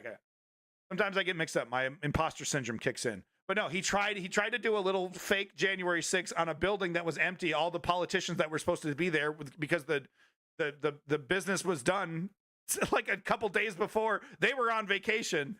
So they did a little pretend January 6th on an empty fucking building. It doesn't work out. He doesn't get to extend it. He's begging the people basically to riot to keep him in power. Doesn't work. Goes to Florida, eats fucking KFC chicken. Right? Not held accountable. That's what I'm trying to say. Is that, we are not a banana republic. Okay? Trump, right? Like, he's convicted felon. Okay? If he leaves to Russia, there's going to be a warrant for his arrest. Right? That is not a banana republic. The world is laughing. No, the world is wondering, wow, is America like, damn. Okay, that's something to emulate. It's the exact opposite. Everything they say, the exact opposite. Let's see how many we can find during this 1 minute diatribe here. Traveling here while the Trump verdict came down, and I have to say that when people here ask me what the heck is going on in your country, I am ashamed. Yeah, if this were happening in another country, and we in the United States heard about a party in power that was using prosecutorial force to bring fake charges against a leading opponent in the middle of an election. So once again, fake. No, not totally legitimate. 100% legitimate. Fake. What does that even mean? You got proof? We literally went through an entire investigative process, an entire checks, evidence presented, defense, the whole fucking process. We literally just went through the whole thing. Stone cold guilty on 34 counts. You say Vivek over here in Italy says fake. And what? And you just get away with saying that shit without a shred of fucking evidence? Oh, his daughter worked for a Democrat. Not good enough, dude. Oh, the judge's daughter worked for a Democrat. What about the jurors? What about all the 12 jurors, right? What about every single one of those jurors had a daughter that worked for a Democrat? really, really tired of charlatans who have to present zero backup. I got to back up everything I say, dude. I'm watching some of these clips. I got a social media editor. I got a link tree. By the way, check it out. If you want to check out some hot clips, you want some like edited, funny clips, check out the link tree. I should probably not ignore this. I should probably promote this a little bit more. But if you want funny, edited stuff, but like I'm going through this stuff and I'm like, oh, I don't know. That's kind of, oh, that might be, I might, oh, that's not exactly correct. Oh, I don't know if I should say that. I don't know if I should say that, like, oh, I don't know if that's 100%. Right. These guys get to fucking lie and lie and lie and lie. And you know one of the reasons why the characters like Vivek Ramaswamy get away with it? Access journalism. It's access journalism is a term to describe how journalists won't scrutinize characters like Vivek Ramaswamy because they won't have an opportunity to interview them again. Right. So as long as Vivek Ramaswamy stays in front of a camera, stays controversial, MSNBC and CNN and ABC and whatnot will call him up to do interviews, right? But if they were too critical of him, they would no longer get interviews with him. And for some characters, that's like, okay, whatever, I don't care. But for other characters, it's like, well, I would really like to interview Michael Cohen 600 times because when people see Michael Cohen on the screen, they think he's going to say something salacious about Trump. It's good for ratings. So you become kind of a media gadfly. Anyway, let's get back to it. We would call that the stuff of a banana republic. And yet now that's us. This is the stuff of how nations decline. Speaking of Italy, this is the kind of thing you would see in the fall of the ancient Roman Empire. Well, now it's happening right in our own homeland. Sometimes you go abroad and you see the way that you're viewed. It reminds you of how much our own nation has rotted at its core. And once again, the exact opposite. Because you go to Canada, go to the UK and talk to people. They're like, oh wow, that's awesome. Wow, I thought Trump was going to get away with it. They're not, oh, this is a sad day for American democracy. Poor Trump. Of course, there's some people that are like that. There's a great LBC. There's several LBC clips. I should probably show it, actually. I'll show it after this. Several people calling into LBC, British Trump fans, like crying, oh, this is the terrible day. This is a terrible day. Minority of a fucking minority, okay? We're talking about the always online internet freaks, calling in who are fans of a different country's despot. Could you imagine you live in the United States, but you're a fan of Bolsonaro or you're a fan of, Kim Jong-un or Il? What is it? It's Un, right? He's the new one. Il's the old one. Okay. The time for change is now. 2024 is a 1776 moment. I am proud to be an American, but it doesn't feel that way now when the rest of the world looks down upon the kangaroo courts that send our own political leaders to prison. Enough of it. Hey, look, you don't like justice? Then America's not for you, Vivek. Just take all your money and go somewhere else, buddy. They've been saying this 1776 shit since Barack Obama. I don't care if you're on the left or right. This is a danger to the future of our country. And I'm asking you to step up this. Remember, exact opposite. It's not a danger. It's actually a major boon, for the strength of our democracy. It's not a danger. Here so we can actually get this right. We have a country to save, and if we don't get this right in the next 7 months, I think it's quite possible we don't have a country left. Oh, yeah. Okay, buddy. Yeah, it's going to be all over if Joe Biden wins a second fucking term. Right. And this is supposed to, I'm not supposed to interpret this as stochastic terrorism. That's a direct fucking threat. That's a direct fucking threat, basically. Oh, if you don't vote the way that we vote, we're going to make it completely, we're going to make this country, we're going to make it, the whole thing completely untenable. And like I was saying earlier, we should not be intimidated by this because he wants to pretend, oh, it's going to be a big uprising and, oh, people are going to, they're not going to take it anymore. And by the millions, march on wherever they can march and kick down their front door and march into the streets. Not even close. Not even close. We're going to have a few extremists that have been inspired by Vivek who will probably commit violence.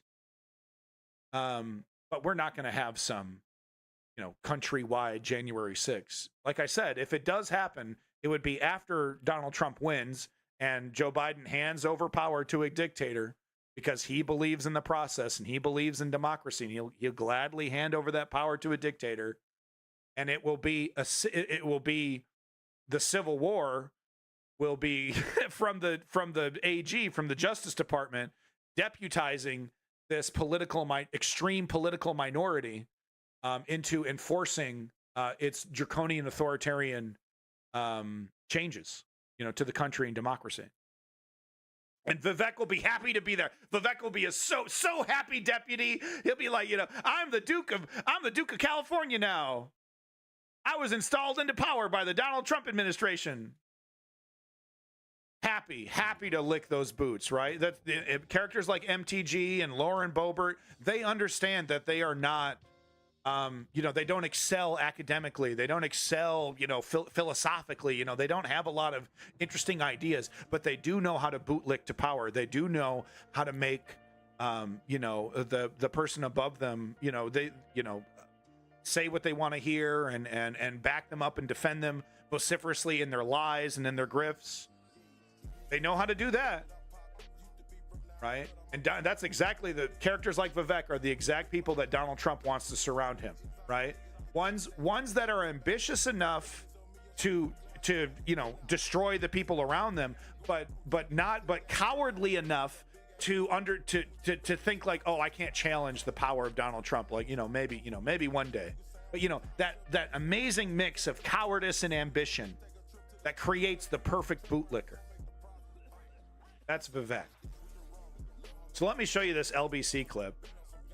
What have we been going for 2 hours? Let's go for another hour at least, and we'll call it a day. But it's just I want to celebrate this historic moment. Oh, this is really cool. No, let's see here. LBC. So listen to some of these. Listen to some of these UK Trump fans cry and not only cry and entertain, but also word for word repeat Fox News talking points, OAN talking points, Steve Bannon talking points. Let's see here. Yeah, here we go. He's a Terminator. Trump is invincible. Fire away. It's going to be really interesting to me, one, when Trump, if Trump loses, because it'll be like he's dead, basically. They'll, maybe for a year or two, they'll flirt with a Trump, Trump's going to run again. But everyone knows he's too old. This is kind of the last chance. So it's going to be interesting to me, like, if he loses or if he dies, what happens to this cult? Some cults, when the leader dies, they keep the cult going. They say, oh, well, he's still alive. We still, you get the North Korea, style cult. Right, the Moonies, I think, have that. The Heaven's Gate people, right? We're on the comment. We're still alive, right? They somehow keep these individuals alive somehow, right? In their story that they build. So I think they're going to flirt with that a little bit, but I don't know, man. I think there are a lot of grifters, a lot of people that have, they're going to be totally listless. What direction do you go in? What, you just start becoming a vocal Ted Cruz fan, right? You start becoming a vocal Vivek Ramaswamy guy. It just doesn't have the same appeal. It just doesn't have the same, you're going to wear a Nikki Haley t-shirt. It's just regular politics without Trump. It's just boring ass, regular ass politics. Did you show the Biden smile again? I want to record and don't find it on X. Yeah, where did I get that from? Oh, was that from the Twitter thing? Yeah, right here. Here you go. What's your response to that, sir? Do you think the conviction will have an impact on the campaign? We'd love to hear your thoughts, sir. Should he be on the ballot, sir? It's like he almost had something. It's like, oh, maybe I almost have a zinger, but he's like, no, this is too. You know what? We're just gonna keep this momentum. We're just gonna keep this. It's like, maybe I got some. Nah. Okay. He's like, yeah. He even does the hand thing. He's like, I don't know. Yeah, he's like, fuck it. He's not even worth it. Not even worth a fucking syllable, dude.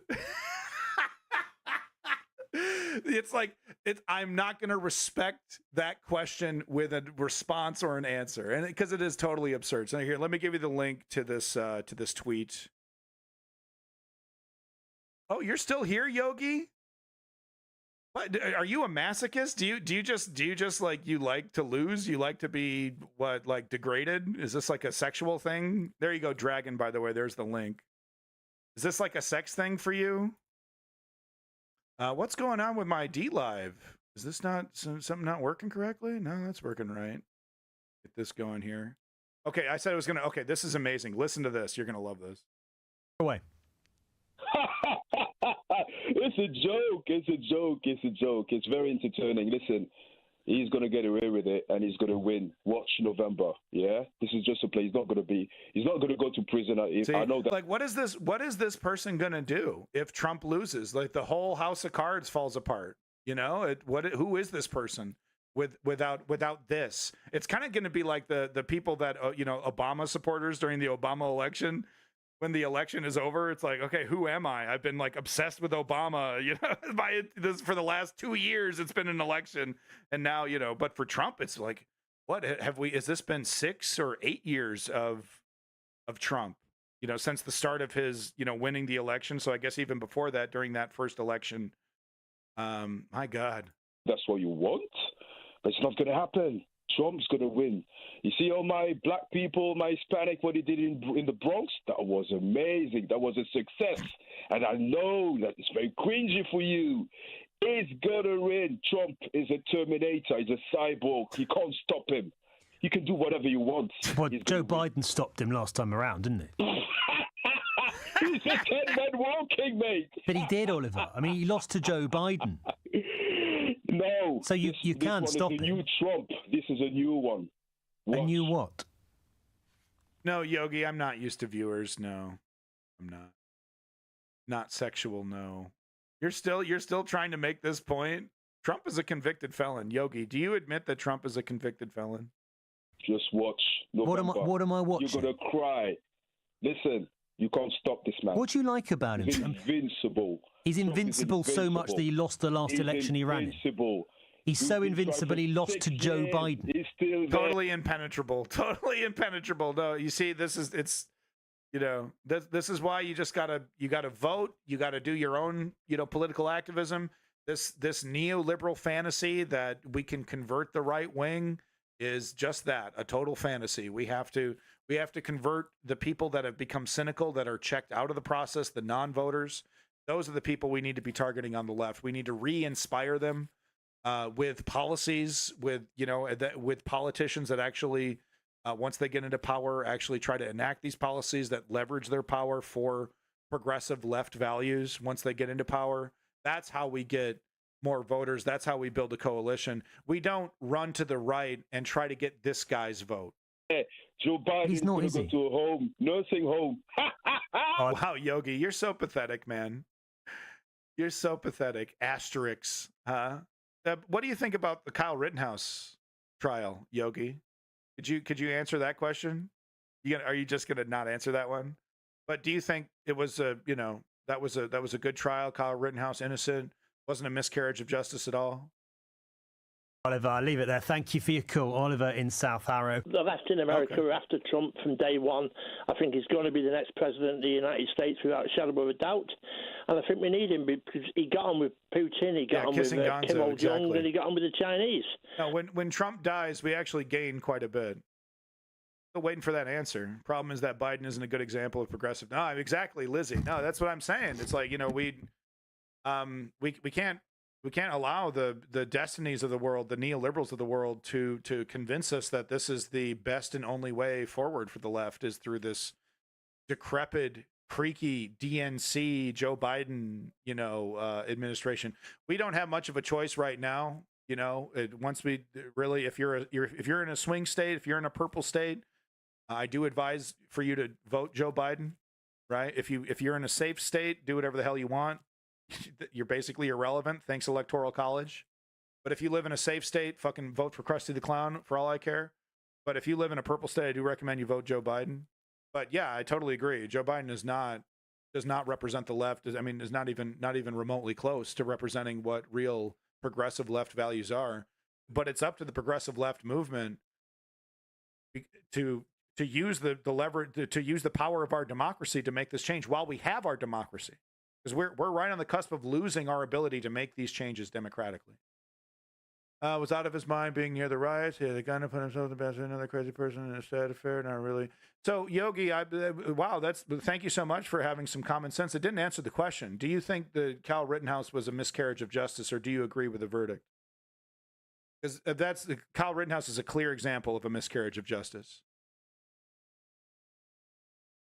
I'm not really sure what you want me to say. I'm dancing around. I'm giving you answers to questions you didn't ask. I'm dancing around it. I'm not even sure what you want me to say. I want you to hypocritically, I agree with the verdict. Yes, of course you do. Even though it was a blatant miscarriage of justice. But here we see that this is not a miscarriage of justice. This was a very deep and thorough investigation where the defense had every opportunity to defend themselves. The judge was not biased. The jury was not biased.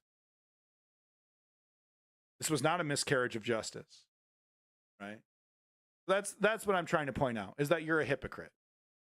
But I think the reason the far right is so high in America is that people don't believe in an alternate economic system. Well, they need to be convinced. Running around with a bunch of hammer and sickle tankies with Mao posters on your wall isn't going to get people interested in communism and socialism. So we need to change that whole paradigm. How can you say the judge was not biased? Because there was no selfie taken, first of all, like in the Kyle Rittenhouse case. But no, he was just as hard on the prosecution as he was on the defense. There was all kinds of objections that the prosecution made that were rejected by the judge. There is no evidence. There is no evidence of impropriety. There is no evidence of that in this. And you need it to be, right? You need it to be a sham and all this stuff. There's no evidence of that. There's no evidence whatsoever that Joe Biden influenced this at all. At all. He doesn't even acknowledge he just fucking smiles. He doesn't even talk about it. Which, like I said, if I was in Joe Biden's position, I would have been running my mouth. Trump is a fascist, blah, blah, blah, blah, blah, blah. Would have been using my bully pulpit. And I would have been like, yeah, I don't like him. And I put an AG in charge that's going to make sure that, whatever crimes he's committed, he's going to be convicted for. I'd be busted up and down for my bias. Joe Biden has done none of that. Frustratingly, none of that. Hasn't talked shit, doesn't even mention him by name. Right? I think the statement that they made most recently, and maybe the statement they made today, was one of the first statement he's made on any of the Trump trial. Any of the Trump indictments and all that. It frustrates a lot of progressives, but that's the case. He's there's no this is not a sham, fake. This is not fake. Look, you're going to say fake, you got to come with some proof. Oh, the judge was biased. Why? Because his daughter worked for a Democrat? Not good enough, dude. Not good enough. It just is not. So it cozies up to dictators, and that's a good thing. Well, we need somebody like that, yeah, to stop a third world war. So listen to that. Listen to that pathetic defeatism one more time. States without a shadow of a doubt. And I think we need him because he got on with Putin, he got on with Kim Il-jung, and he got on with the Chinese. So he cozies up to dictators, and that's a good thing. Well, we need somebody like that, yeah. To stop. Wow, yeah, we need somebody like that. Cozies up to dictators. Literally described it in a very negative framing. And he's like, yep, that's what we need, yep. Stop a third world war. Yeah. But don't you stop a third world war by stopping Putin just having his way and doing whatever he wants in Ukraine? Well, yeah, it's give and take, Ben. It's give and take. It's not all Putin's fault. You can't blame it all on Putin. The European Union has been pushing east constantly. So immediately coming out with the NATO antagonized Putin. Putin had no choice. He had no choice but to invade. Guys, isn't that? I mean, that's so lazy. It really is lazy. Right. Well, yeah, it's give and take, Ben. It's give and take. It's not all Putin's fault. You can't blame it all on Putin. The European Union has been pushing east constantly and what have you. So that doesn't justify going and invading sovereign countries, does it? Yogi, you're embarrassing. Yogi, you're an embarrassing individual. Everyone point at Yogi and laugh. Okay? Get a load of this fucking guy. Get a load of this guy. The reason why Yogi hasn't been banned is because he's entertaining me. Yeah, but he shouldn't have pushed east. You know. But what if Donald Trump says, all right, Vlad, we're great mates now. Have whatever you want. Take the Donbass, take Crimea, have it. Whatever you want, it's all yours. Well, what happens next? I saw something on the internet the other night. They were talking about a peace deal where Putin would be allowed to keep the land he's gained, and there'd be peace. But James, what message does that send to the dictator in? No, Yogi, you're not glad to converse on this. No, you're not. You're subtly trying to inject doubt and gaslight about what is reality. And you're doing it for a fucking authoritarian dictator. You think you're clever, you think you're smart and tiptoeing around this. This isn't a conversation to you. This is a game. I see right through you, man. In the Kremlin. If he invades a country, the US will let him keep whatever he gets. Well, there's going to have to be compromise.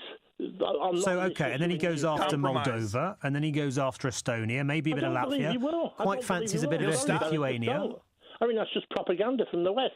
I think he'll stop. Didn't you know that? Once his strategy of stealing another country bit by bit is successful, he's just going to stop and be friends with everybody, guys. Happy. James, it's not propaganda. It's what he's done twice in Ukraine in the last 10 years. What makes you think he'd stop there? I just think he would. I think we've got to stop this. I just think he would. I don't think there'll be a nuclear war. I think if there's going to be a nuclear war, it would have happened by now. I got no proof. I'm cowed. I'm a coward. I'm afraid of Putin's threats of a nuclear war, even though mutually assured destruction has not changed. I'm a coward and I'm scared and I'm okay with authoritarians and dictators walking all over me. These are supposed to be the tough guys, right? These are supposed to be the big tough patriot. I'm sure this guy's pro Brexit and oh yeah, we're independent now. We're doing our own thing and yeah, Britain first. Bunch of fucking Chamberlains. Thank you. Gonna say Churchill again. God damn it. Bunch of Chamberlains. Do you think he'd stop there? I just think he would. I think we've got to stop this. Yeah, Hashem. I don't think there'll be a nuclear war because I think if there's going to be a nuclear war, it would have happened by now and what have you. But you can't go around demonising. You need to be giving Putin a way out of this. Why can't you demonise Putin? The man is. We have to appease Putin, and like I do agree. Like if there's the way out is we're going to stop. We're going to stop at the borders, and the way out is for you. If you don't want to lose any more troops, you don't want to lose any more resources, leave, and we'll let you leave. Ukraine would happily let Russia leave. We'll stop bombing you. Let you take your time, collect all your resources that you use to invade my country, and leave. That's the opening you need to give Putin. Not okay. Trade away. 1/3, 1/4 of Ukraine for a momentary pause while he collects strength for the invasion on Kyiv. Demon. Well, you can't go around demonizing. You need to be giving Putin a way out of this. Why can't you demonize Putin? The man is a demon. Well, some people say that Tony Blair went to war with allegedly with no weapons of mass destruction. I mean, he should be in front of the Hague, shouldn't he? Him and Alistair. Wow. Okay. Yeah. I mean, I don't know if I even disagree with him, but what the fuck does that have to do with Putin invading Ukraine? Wait, do you like Vladimir Putin? It sounds like you sort of respect the guy. No, I just don't want there to be a nuclear war, and I don't want there to be a third nuclear war. If Putin drops a nuclear war, it's our fault. Isn't that cute? So we have a totally separate organization and government with its own ability to act, do whatever the hell it wants. It does something, and it's our fault. Man, could you imagine? That'd be like the United States, justifying a preemptive invasion You know, we got to get them over there before they get us over here. It's a guarantee that at any moment we're going to have Iraqi and Afghanistan terrorists coming over into the border. We got to go over there, get them before they get us. They hate us because they hate us. How absurd would that be? A third nuclear war. I think I missed the second one. I want to see in Ukraine a diplomatic solution to it. No, that's what I want to see. Yeah, no, he doesn't. He doesn't want to see a diplomatic solution because what he wants to do is capitulate. That is exactly what he was talking about. So Davey posted a link here, some breaking news coming out of Israel. Let's take a look. Israel has now offered a roadmap to an enduring ceasefire and the release of all hostages. Okay, I haven't looked at this yet. If this motherfucker, because like up until now, the deal for Hamas has been give us all your political leverage, give up, lay down your arms, give up all the hostages, and we'll give you a 6-week break, and then we will continue your annihilation. That has been the deal on the table since, after October 7th. A deal that nobody would take, completely, utterly absurd to even put that on the table, right? Give us everything, completely admit defeat, and we'll give you a 6-week break before we likely continue operations. So I swear to God, if that's what this fucking peace deal is, okay, let's see what it is now. So phase 1, complete ceasefire. Okay, wow. Israel saying complete ceasefire. Without saying we got to destroy all of Hamas, because they've been saying no ceasefire. A ceasefire is a gift to Hamas. The only solution is the complete destruction of Hamas, which, as we know, is technically impossible, because you don't destroy terrorism with a bullet. You destroy terrorism with a healthy middle class. Anyway, so a complete ceasefire, that's big. Withdrawal of Israeli forces from populated areas in Gaza. Little vague. Release of some hostages and some remains of hostages, right? Okay, this is phase 1. Okay, let's get this a little bigger for you. Palestinian civilians can return to their homes in Gaza. Wow. Okay. All of Gaza?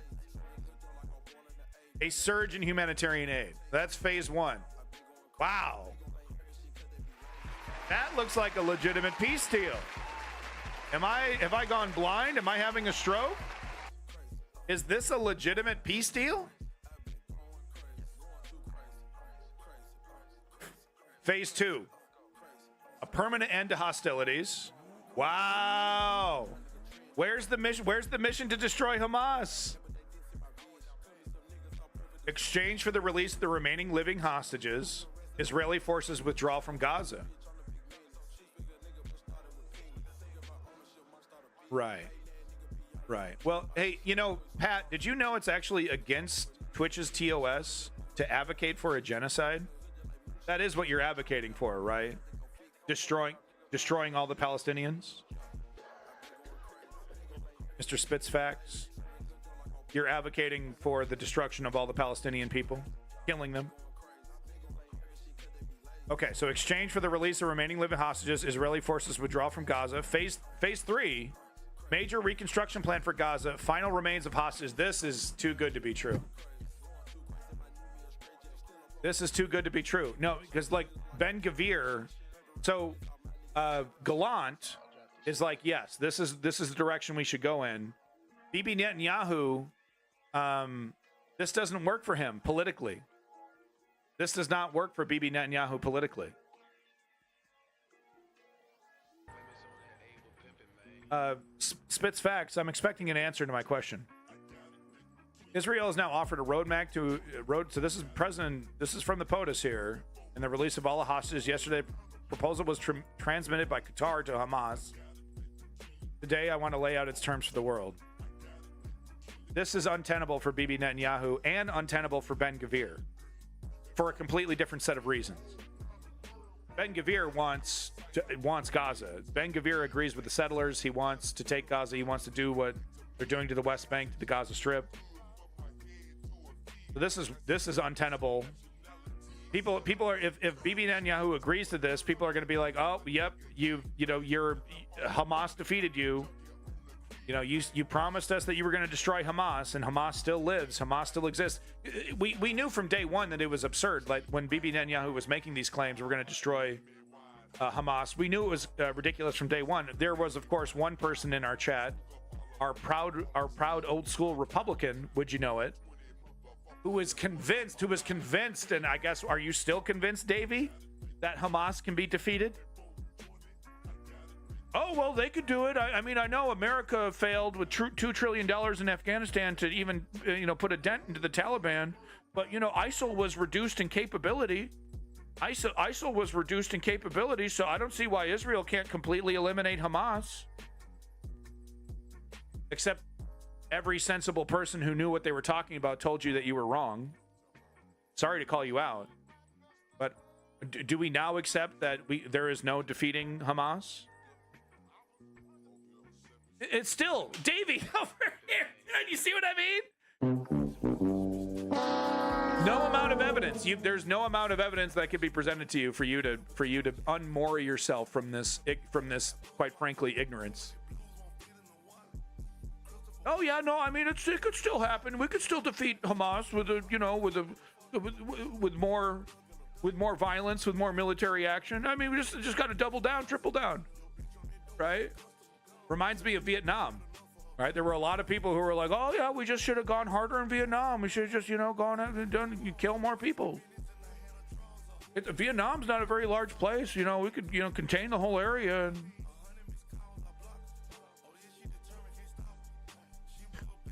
I'm sorry to call you out, Davey. But come on, man. It's official. This is from... Vietnam is larger than the Gaza Strip. But yeah, okay, Davey, you're defending a strategy that has failed, and you're hypothesizing as if, well, it might still succeed. You're eating a moldy sandwich, and you're like, it's not too bad. It's actually not too bad, dude. Your sandwich is green. The strategy failed. This right here is admitting the strategy failed. There is no defeating Hamas. There is no defeating terrorism with the barrel of a gun. You defeat terrorism by doing phase 3. Major reconstruction plan, a technocratic government, elections. You get the Palestinian Authority in there. I like how that's not mentioned, by the way, because the Palestinian Authority absolutely needs to be part of this. Right, but apparently, according to this, we're just gonna treat Hamas as the legitimate government? When failed, Biden wasn't experiencing it. Really, it's just so. Come on, man. Let it go. Let it go. Let it go. You were wrong. There is no defeating terrorism at the barrel of a gun. It was a failed strategy from the beginning. It has knocked Israel down. Like, the whole facade has been destroyed about Israel being defensive and Israel being justified and moral. The whole thing has been the whole image has been destroyed because of this attempt to destroy Hamas. Hamas Bugs Bunnied Bibi Netanyahu. You know what I'm talking about, right? With Elmer Fudd. Oh, I think I got him. Fills the rabbit hole with a bunch of shotgun rounds. Bugs Bunny standing right behind him. Oh, I just gotta shoot some more rabbit holes and I'll get that wascally rabbit. Meanwhile, Hamas over here in northern Gaza attacking positions, attacking the IDF, setting traps, setting ambushes. IDF over here. This to me is huge. This is a huge, admitting. So thank you for the link, Davey, and I'm sorry to call you out. I am sorry, and I do appreciate your honesty. But you're wrong on this one, dude. I don't know what it's going to take. Like, would you, if Bibi Netanyahu on camera said, yeah, the strategy to defeat Hamas was not correct, would you admit it then? Be like, no, Bibi, you're wrong. No, it would have succeeded if Joe Biden wasn't running for president. So this looks like a legitimate peace plan. We're absolutely going to have to talk about this tomorrow. I'm going to put this in the Discord. This is a legitimate peace plan, and it seemingly I don't think this is going to go anywhere because this treats Hamas like the legitimate government in Gaza. I don't see any mention of the PLO. I don't see or the Palestinian Authority. If the right party's really put in the you're wrong. You're wrong. Even unless Israel, Israel technically could have put a full barrier, completely occupied every inch of it. And seeming if that's the only way, if destroying 70% of the structures in a region and occupying every square inch of it with hundreds of thousands of soldiers is the only way to eradicate terrorism with the barrel of a gun, is it really the smart? That seems like a lot of work. That seems like a lot of resources. Wouldn't it just be easier to treat the Palestinians like human beings? And you agree with this, Davey. So I'm not trying to put words in your mouth. You agree with this. But wouldn't it just be easier to just treat Palestine like a country, give it the respect it deserves, the legitimacy that it deserves? If the only way a military anti-terrorist operation can work is if we completely annihilate and occupy every inch of it to the cost of trillions of dollars, man, do we have a plan B? Hey, Leon, thanks for coming in. Our friend from the UK. Good to see you. So this is really great news. Thank you, Davey, for this link. All right. Last... Okay, yeah, I got time just enough for this. So, Sean Hannity, you're going to love this. You're going to love this, and you're also going to hate this, and I'm sorry. We're going to listen to fucking 12 minutes of Sean Hannity. I'm sorry. Okay? But we're... Hold on. I got to get my special BS roundup here. 1 second. Where is it? Yeah, BS Showdown. Boom. Coogan Swoot, folks. Coogan Swoot. We're going to do a counter. I want to count how many lies, how many pieces of misinformation Sean Hannity produces. So let me get this going here. 1 second. Let me just get a counter browser. Yep, counter tally 1. There we go. Perfect. Let me just get this set up. 1 second. So we're going to count how many lies and pieces. We'll just say misinformation, right? Because he's so skilled, it's hard to tell what is a lie, what isn't. So let's just call this misinformation. Set that. Okay, here we go. Misinformation tally. Let me just trim. What happened? Oh, come on with the advertisements. Hold on. There we go. Let me just trim this up. 1 second. I know. I should have had this set up before. Sorry, folks. I know. It's a very professional operation around here. Get this trimmed up for you. All right. So we're going to do misinformation. Well, no, let's be funnier with this. Let's just say it, call it what it is. Bullshit. It's bullshit. All right, folks. We got ourselves. It's time. It's time. Strap in. Coogan Swoot. We watched Dmitry Peskov interview at the beginning of the Russian invasion. We counted up his lies. Oh, that was amazing. That was amazing. This can't be worse than the Peskov. How many did we get up to? 50? Like 40 or 50? It was like a 20-minute interview? No, I think it was like 40-minute interview. All right. So let's get into it, guys. Coogan Swoot time. Bullshit showdown. How many pieces of bullshit misinformation do we got? How come this is okay? Let's just get the video playing. Hold on, I got to get the tally going. Hold on here. Hold on. I got to immediately get in here. Oh, set. There we go. Okay. Here we go. Here we go. Coogan Swoot time. Alert. Okay, let me shorten this up. Yeah, there we go. That's looking a lot. All right, professional operations. This is like MSNBC, guys. All right, here we go. Counter's going. Counter's going. Here we go. Muted. It's muted. You fucking suck. You suck. Idiot. Fucking idiot. Not even funny. Let's do it. And welcome to Hannity. We start tonight with a Fox News alert. I have a travel advisory for New York City. If you're a conservative or a Republican or a Trump supporter, beware. In the weaponized Biden criminal justice system, well, political differences are now considered especially heinous. And if New York's powerful Democrats hate your politics, well, a prison cell might well be in your future or some kind of conviction for something, well, that they make up.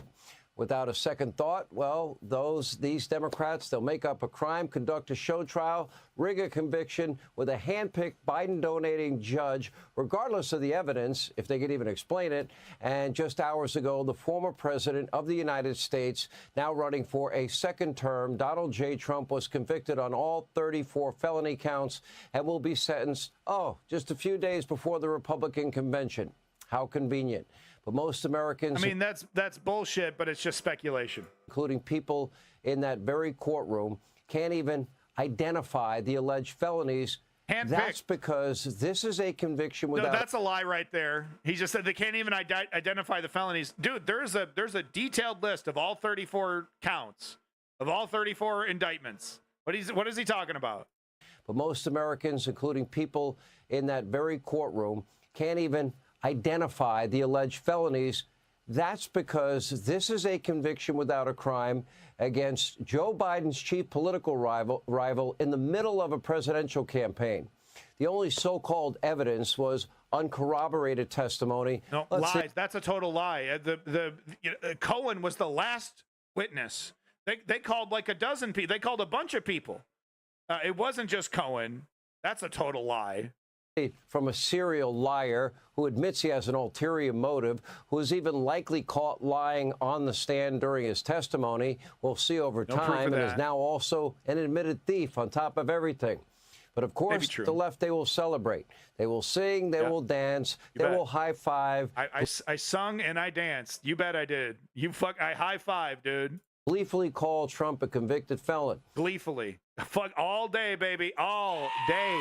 All day. Oh, he's not really a felon. He's just sex crime. Oh, he's not really a felon. No, that motherfucker, convicted felon. Until I hit the grave, Hannity. Now they're cheering the end of... Wait, please pause the video. What do you want, Hashim? What? I'm trying to finish my stream. What do you want, buddy? 5, gleefully call Trump a convicted felon. Now they're cheering the end of what would be, let's see, equal justice under the law, equal application of our laws. Let me bear no doubt here. Some brown on his lips. This is a sad day for our country. That's funny. It's a sad day for our justice system. The best justice system ever created by man. The foundation of our constitutional republic. Right. Yeah, the system that you so desperately want to destroy and dismantle showed its value more so than in the last 50 years. Has any, this is the New York. This isn't even like, federal. This is like local, state, and never, I don't think I've ever been more proud of this system, which is incredibly flawed. The justice system is incredibly flawed in the United States, but this is an exemplary reason why it's something that it needs to be reformed. Kangaroo court. Wait, what is it? Wrong button.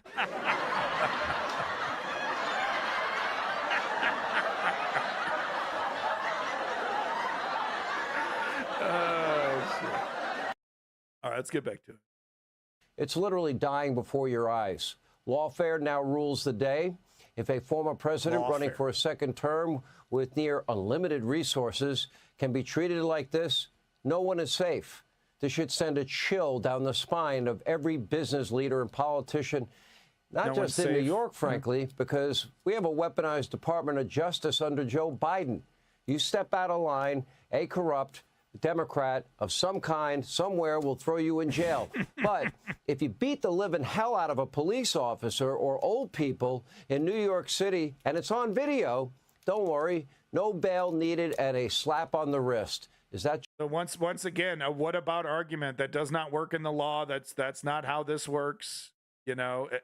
Other Just because other crimes were committed by other people, that does not give you, that does not get you off the hook for the crimes that you yourself committed. That's not how any of this works, Hannity. Well, it is literally like a child's reasoning. Oh, can you believe I'm getting in trouble? Oh, my widow's sister stole a cookie yesterday. She didn't get in trouble. The living hell out of a police officer or old people in New York City, and it's on video. Don't worry, no bail needed and a slap on the wrist. Is that justice to you? In this case, Bragg employed this novel, new, never applied before legal theory. Again, never tried in U.S. history. He took a far-fetched misdemeanor, well past the statute of limitations, then magically converted that into a felony. No, not magically. No, this is a normal process. This guy is straight-laced. This guy is not biased in the least, actually.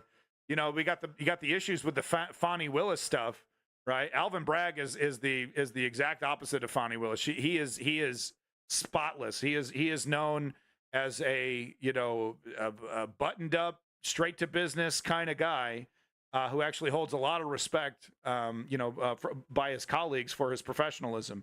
There's, Hannity over here trying to say he's making up stuff out of whole cloth.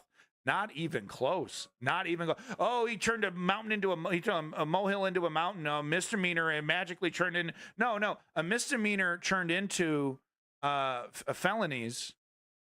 Felon indictments because they did an investigation. They started digging into the evidence like any other crime, like any other criminal. Okay, let's see how deep the rabbit hole goes.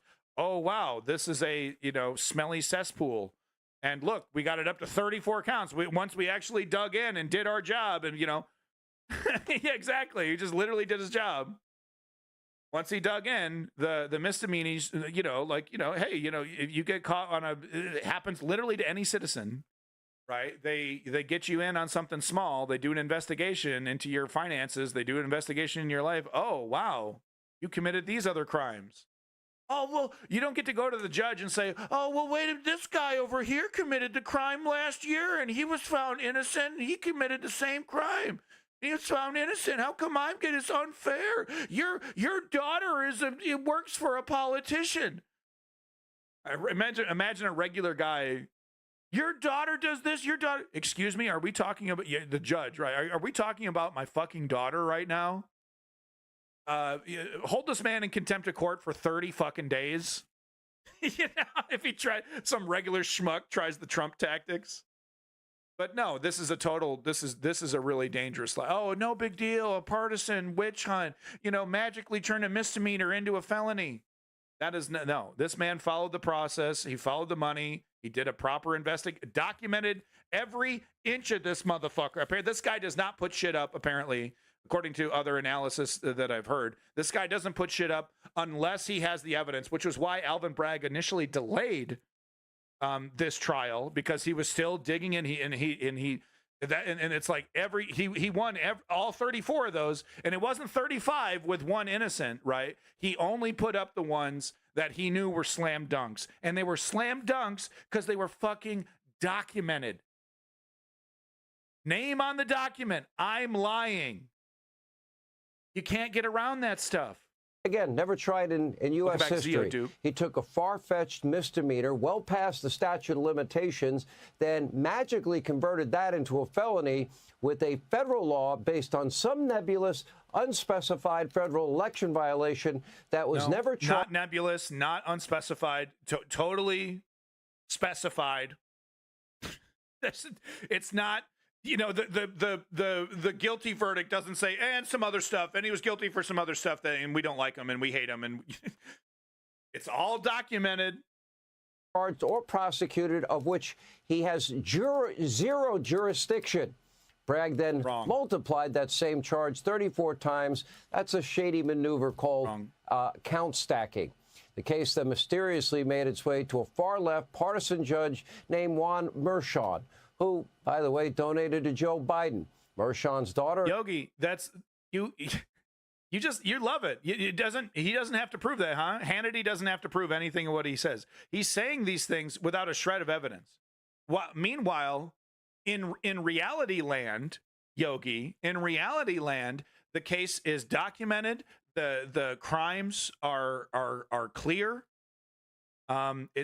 Case stacking. Look, if I strangle somebody and then I commit another crime and I rob a bank and then I go steal some money from somebody, is it count stacking if I get in trouble for all three of those things?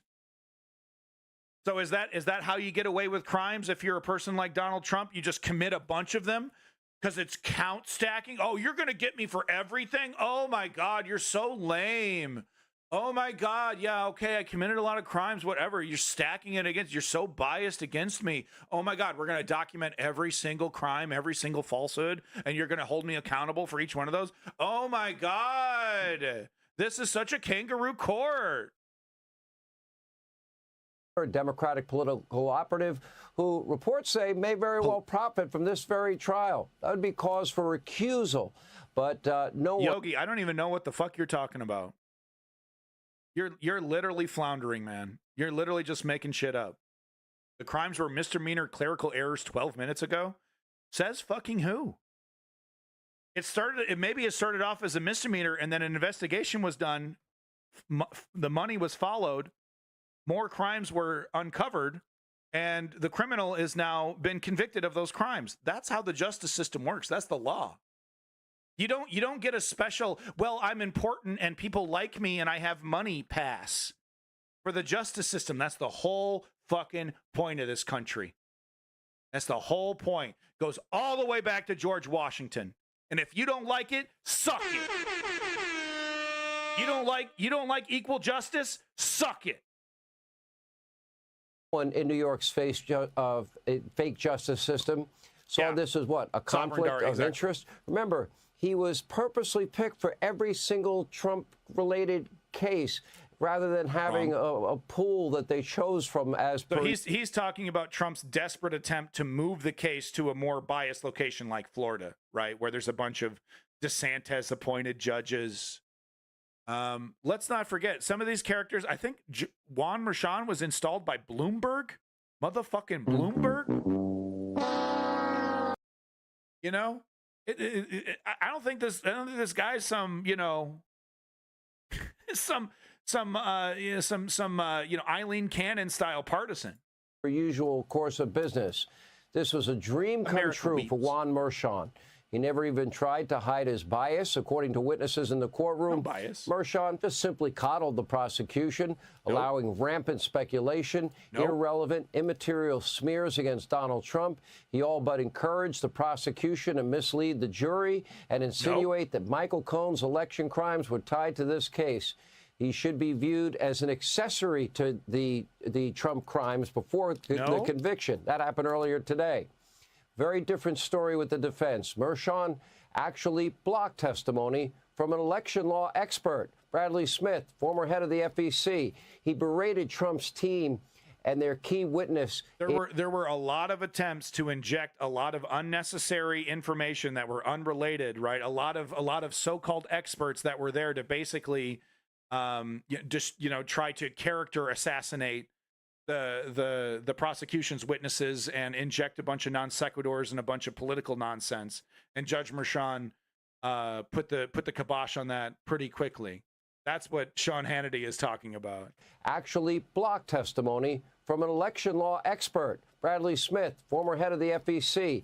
He berated Trump's team and their key witness in front of the jury. He rejected nearly every objection made by the defense. He attempted to silence Donald Trump.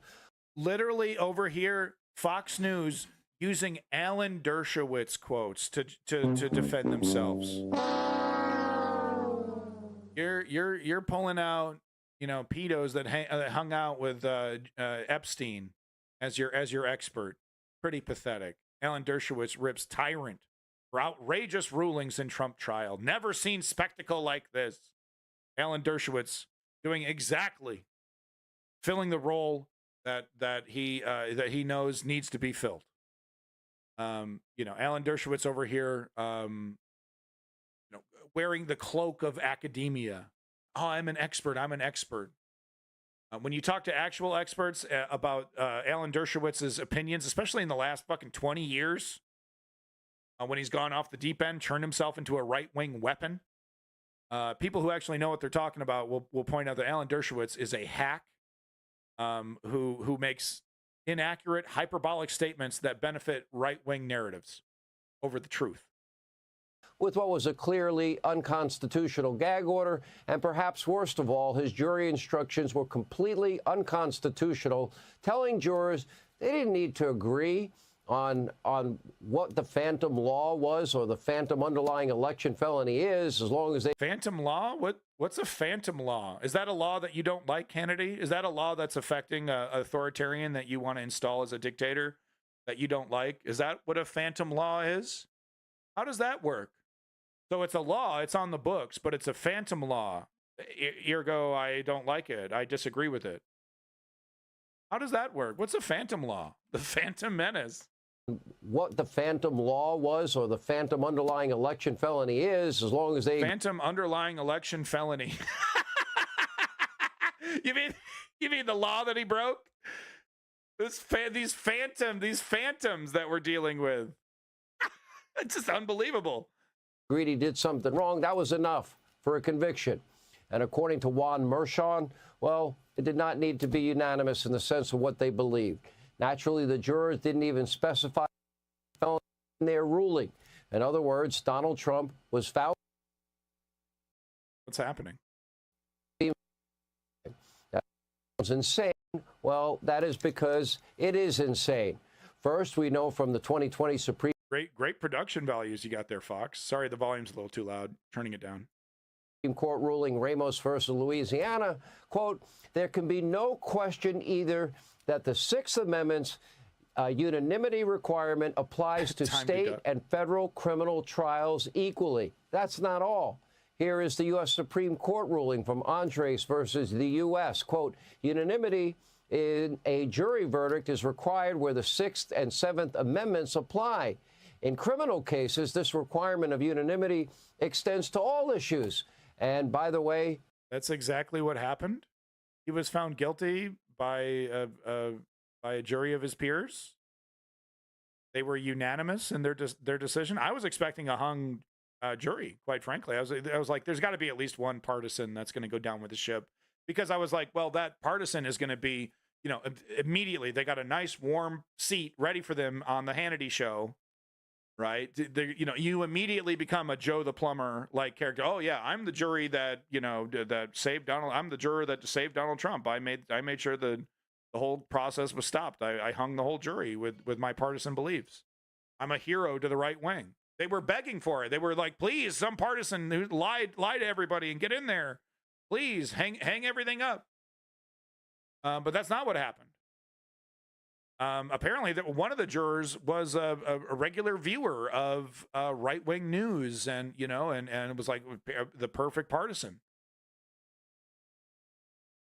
That's exactly what happened, Hannity. Character or degree of the crime, guilt, punishment, which are left to the jury. That's exactly what happened. Let me repeat. In criminal cases, the requirement of unanimity extends to all issues. They found him guilty on all issues, all 34 of them. They painstakingly went through each and every one of them over the course of months. It's been the background noise in my fucking life for the past months, Hannity. What is he talking about? I feel like I'm being gaslit. What is he even talking about? Does he agree with this? That's not what the judge instructed this jury. Trump also has a right to know what he's being charged with. He didn't know the whole time. According to Cornell law, the Sixth Amendment of our Constitution. He didn't know the whole time? Huh? Grants all Americans, quote, the right to know who your accusers are and the nature of the charges and the evidence against you. Apparently, this rule of law, that doesn't apply to Juan Merchan either. I don't even know what he's talking about. The defense had access to every bit of evidence, had access to everything. There was pushback against the defense wanting to name everybody, like anybody that was being protected, any of their statements are being protected, innocent people are being protected. The defense wanted to intimidate those people so that the Fox News goon squad, right? So Hannity could, look at this name. I'm going to name them by name. Oh, here's where they live. They live here. They live there. This is their name. They go after them. So Judge Merchan prevented that from happening. Is that what he's talking about?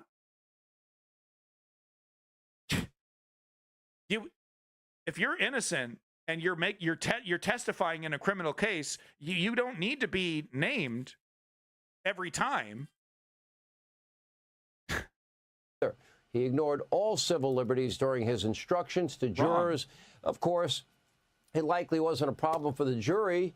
They barely deliberated despite the complexity of the novel legal theory at play. I disagree. I do. It was a lot quicker than what I expected. I disagree with that, but I guess I'll let him lie about that one. And they probably all hate Donald Trump. So it was. This is journalism. This is journalism. Just a lazy, ad hom. Oh, they probably all hate Trump too. Any proof? Got a shred of it. At play, and they probably all hate Donald Trump. So it was probably an easy sell. Remember, New York City. It's probably an easy sell. Total bullshit, man. Just shoveling it. Voted against Trump, well, almost 9-1.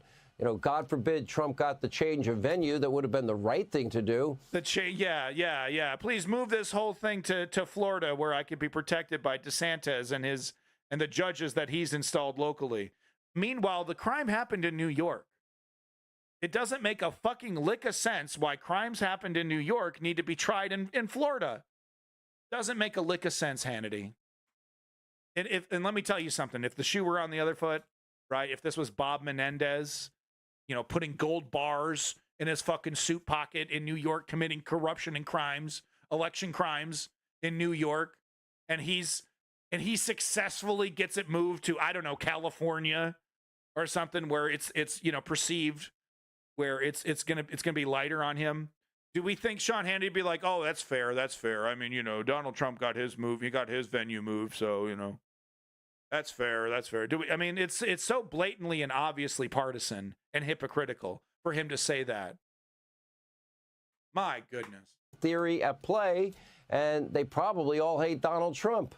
So it was probably an easy sell. Remember, New York City voted against Trump, well, almost 9-1. God forbid Trump got the change of venue. That would have been the right thing to do. Not when a political persecution is in the works. No, that's not in the cards. For many Democrats, equal justice under the law is now completely tonight meaningless. They just hate conservatives, they hate Republicans, and they certainly hate anybody with the last name Trump above all else. They are desperate for one-party rule in perpetuity. They're all hell-bent on using our... Once again, right, whatever they say is projection and 180 it.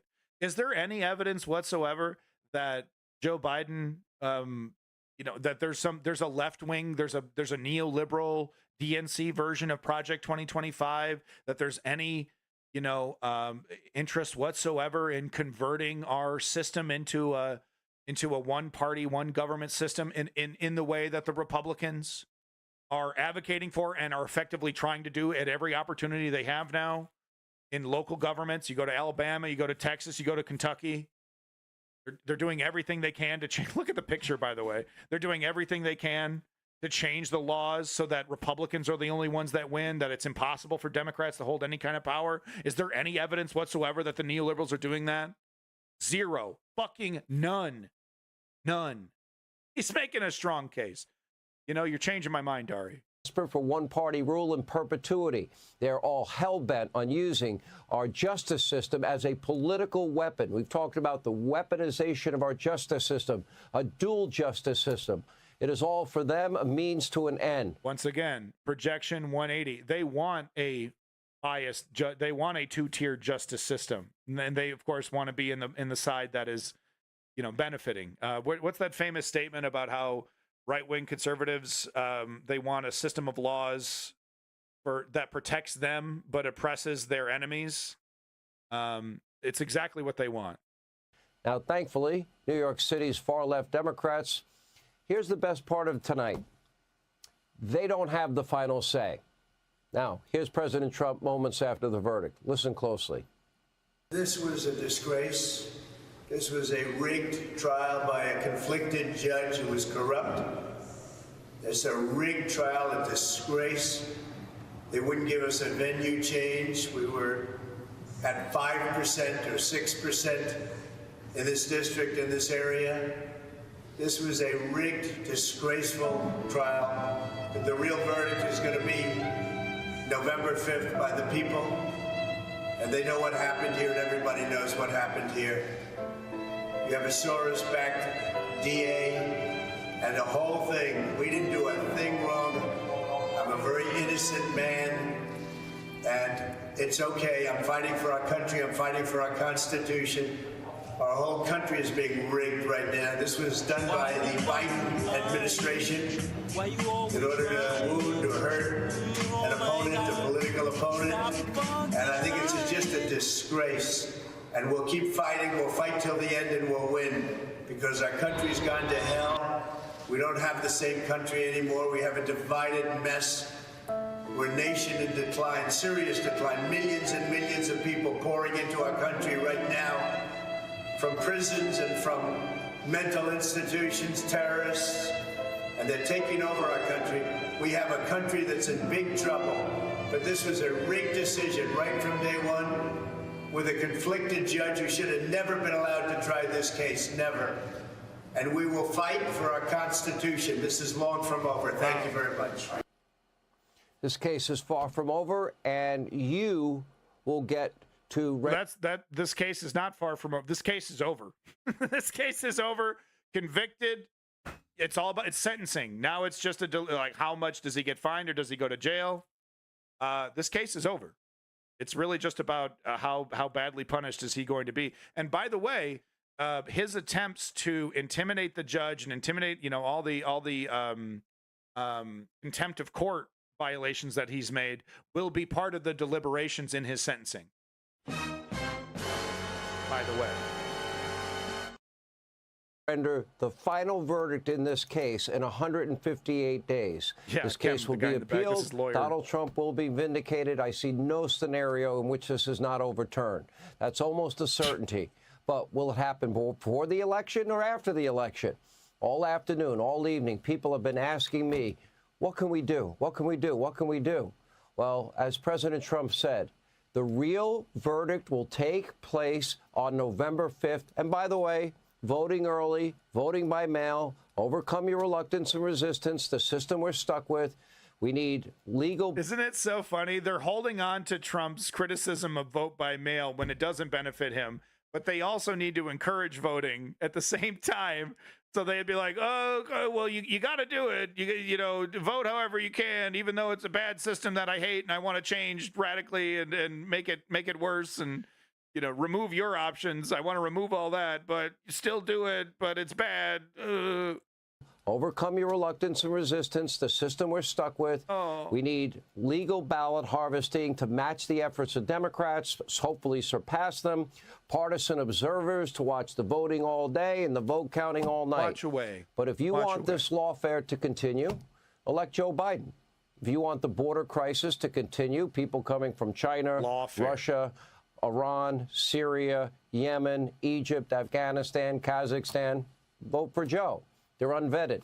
If you like defund, dismantle, no bail laws, vote for Biden. Okay, that's a lie. That's a total lie. Can someone please point to a neoliberal Democrat currently sitting in power that wants to defund the police? A single fucking one.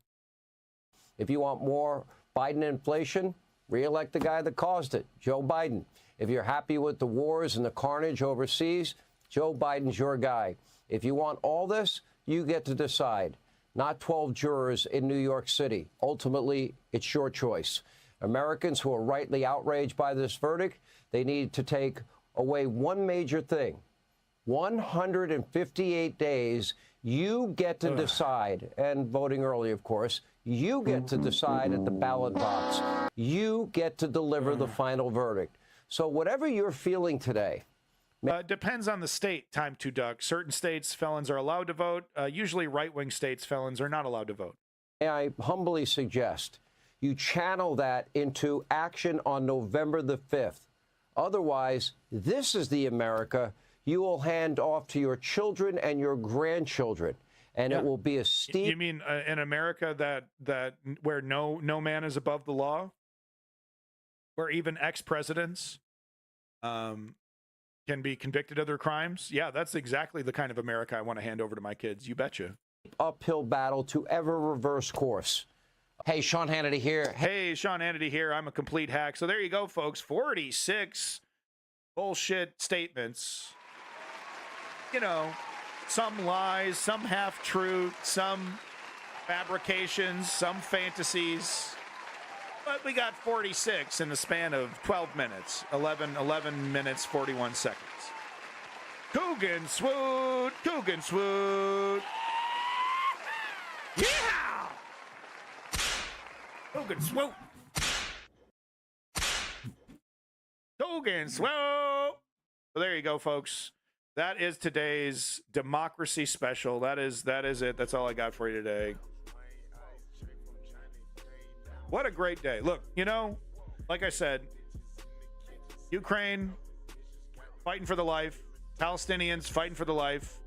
We got problems happening in Caledonia. We got problems happening in fucking Ecuador, Argentina. Fill in the blank. Let's not forget the state of the world. But just for one day, I do this sometimes, okay? Just for one day, put that smile on your face. Have a little hope, just a little bit. Take a little sip from the hope cup. Just a little, you know. Don't go chugging, but just have a little sip of the hope cup. Today is a great day. Yesterday was a great day for democracy, for justice. Like I said, the experiment started, you know, the day that George Washington stepped down from power and allowed a democratic process to replace him. That experiment is continued on to this day. No man is above the law. No man is above justice. Of course, that's not true. We know that's not. We know there's a two-tier justice system. We know there's a lot of work to do to fix this. We know there's bias. We know that, you know, Kyle Rittenhouse, O.J. Simpson, plenty of examples of miscarriages of justice. It's not a perfect system. It's a system that still needs to be improved upon, but it's not completely unrecognizable. You know, we haven't hit that point where it is a kangaroo court, right? We haven't hit that point that Donald Trump wants to turn it into, that Hannity wants to turn it into, right? Where a dictator tells his justice system, go after this political opponent, go after that political opponent. If you want an example, take a look at India and how Modi systemically, a new charge, we found a new crime. Just so happens to be the most popular political opponent. Sorry, can't run for office now. Disqualified. I mean, like I said before, as much as I disagree with Joe Biden's staying quiet, staying silent strategy, it has totally today, on this day, where there's, you know, lawfare, there's weaponization. Because of that action, because of Joe Biden staying the fuck out of it, not making statements, not putting himself into this, letting Merrick Garland, a mediocre conservative in his own right, letting the Justice Department do its thing, letting the chips fall where they fall.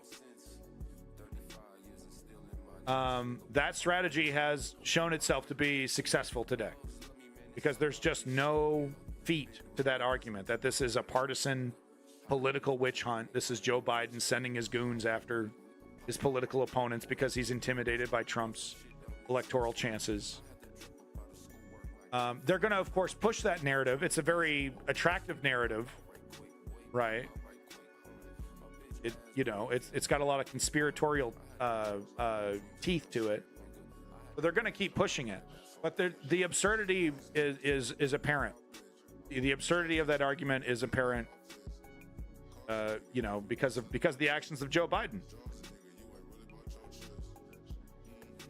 Didn't Trump say he was like Navalny? Yeah, Trump says he's like Jesus. Trump over here compares himself to the fucking Messiah. You gotta enjoy these moments, especially in times like these. The sun is shining where it doesn't normally, for my part, all day long. Exactly, Dragon. Just for one day. All right? Folks, if you enjoy justice, if you enjoy democracy and the American experiment, and the democratic experiment happening in any democratic country, Canada, UK, well, you name it. If you love democracy, if you love liberty, and you want to see it continue to flourish, I have a magic 3-step program that will fix all of your problems instantly. Magically and instantly. That's what people want to hear. No, unfortunately, it's not magic and it's not instant. But it is the only thing that's ever worked. What I am talking about is political activism, Yogi. And you're kind of a joke, Yogi. Straight up. You've been embarrassing yourself all day. Somehow you're still here. But here's the magic 3-step program to create political change. Step 1, inform yourself. Yogi, double down on step 1. You are misinformed. Step 2, join a political organization in your area. This isn't about love. This is politics, bitch. Get used to it. Welcome to the motherfucking show. Welcome to the motherfucking real show. What, do you want to be coddled? You want a fucking cookie? This is politics, bitch. And this is Abandoned Nihilism's chat. This is the News Underground chat, where you got to hold your own. You got to represent your views properly, with nuance, with sources. You can't come in with that feelings over facts bullshit. Being in my chat is a privilege, not a right. Step 1, inform yourself. Double down on this, Yogi. Step 2, put your name down for a political organization, a volunteer. Maybe it's a politician you like. Maybe it's a union you support. Maybe it's a political movement that you want. That's for single-payer health care or free college education. Put your name down and sign up. They need volunteers. They need help. Ask them what you can do for them. In step 3, put in the work like Charlie Kirk. Put in the work as hard as the fascists are working to destroy our country. Charlie Kirk and Steve Bannon and all the rest of them, Sean Hannity, all the rest of them, they're working overtime. They're working on the weekends. They're putting in those extra hours. They're burning that midnight oil in an effort to completely dismantle our democracy and destroy liberty as we know it. The only solution is to meet that fascistic energy right there in the streets. So you got to put in the work like Charlie Kirk. Remember that. While you're sleeping, they're working. While you're arguing on Twitter, they're working. So it's that 3-step program called political activism to create real change. Folks, peace in that motherfucking Middle East. Glory to the Ukrainian democracy. I am Abandoned Nihilism, and this has been the News Underground. Who can swoop, motherfuckers? All of my niggas got pieces, y'all used to sharing them. Niggas quick to switch to hate be real. When you go from flipping 62 to an 80-20 label deal. Will I ever know how a halo feel? Maybe not. I take the pot, stack mines, tall as Jermaine O'Neal. With Louis on, I feel like big with Coogee on, Thule on. Props to everybody. 3 bricks worth I'll of give you props jewelry tomorrow. on. She give me top water movie on. We hood movie stars. Thank you, Lenny. From Elmira to Dragon, Juby Hall. Cam Goblin. I might be the reason Hashim. you was dark. I thought y'all niggas was Kissing gangsta, Gonzo, but all Ice that King. dick riding threw me off. Let's go. Woke Patriot, Davey. Time to dub. Ice King once again. I Platinum, big props, big props. Lizzie Mallow, big props. Sovereign Dari, big props. Stickers for cookers, big props. Magaconda, big props. I know the game, Magaconda. Big props to you boys, Zio Duke, and everybody that contributed in the Discord. We'll be seeing you tomorrow. Big, long, big, fat, big, obese stream tomorrow. Tune in. Who can swoop?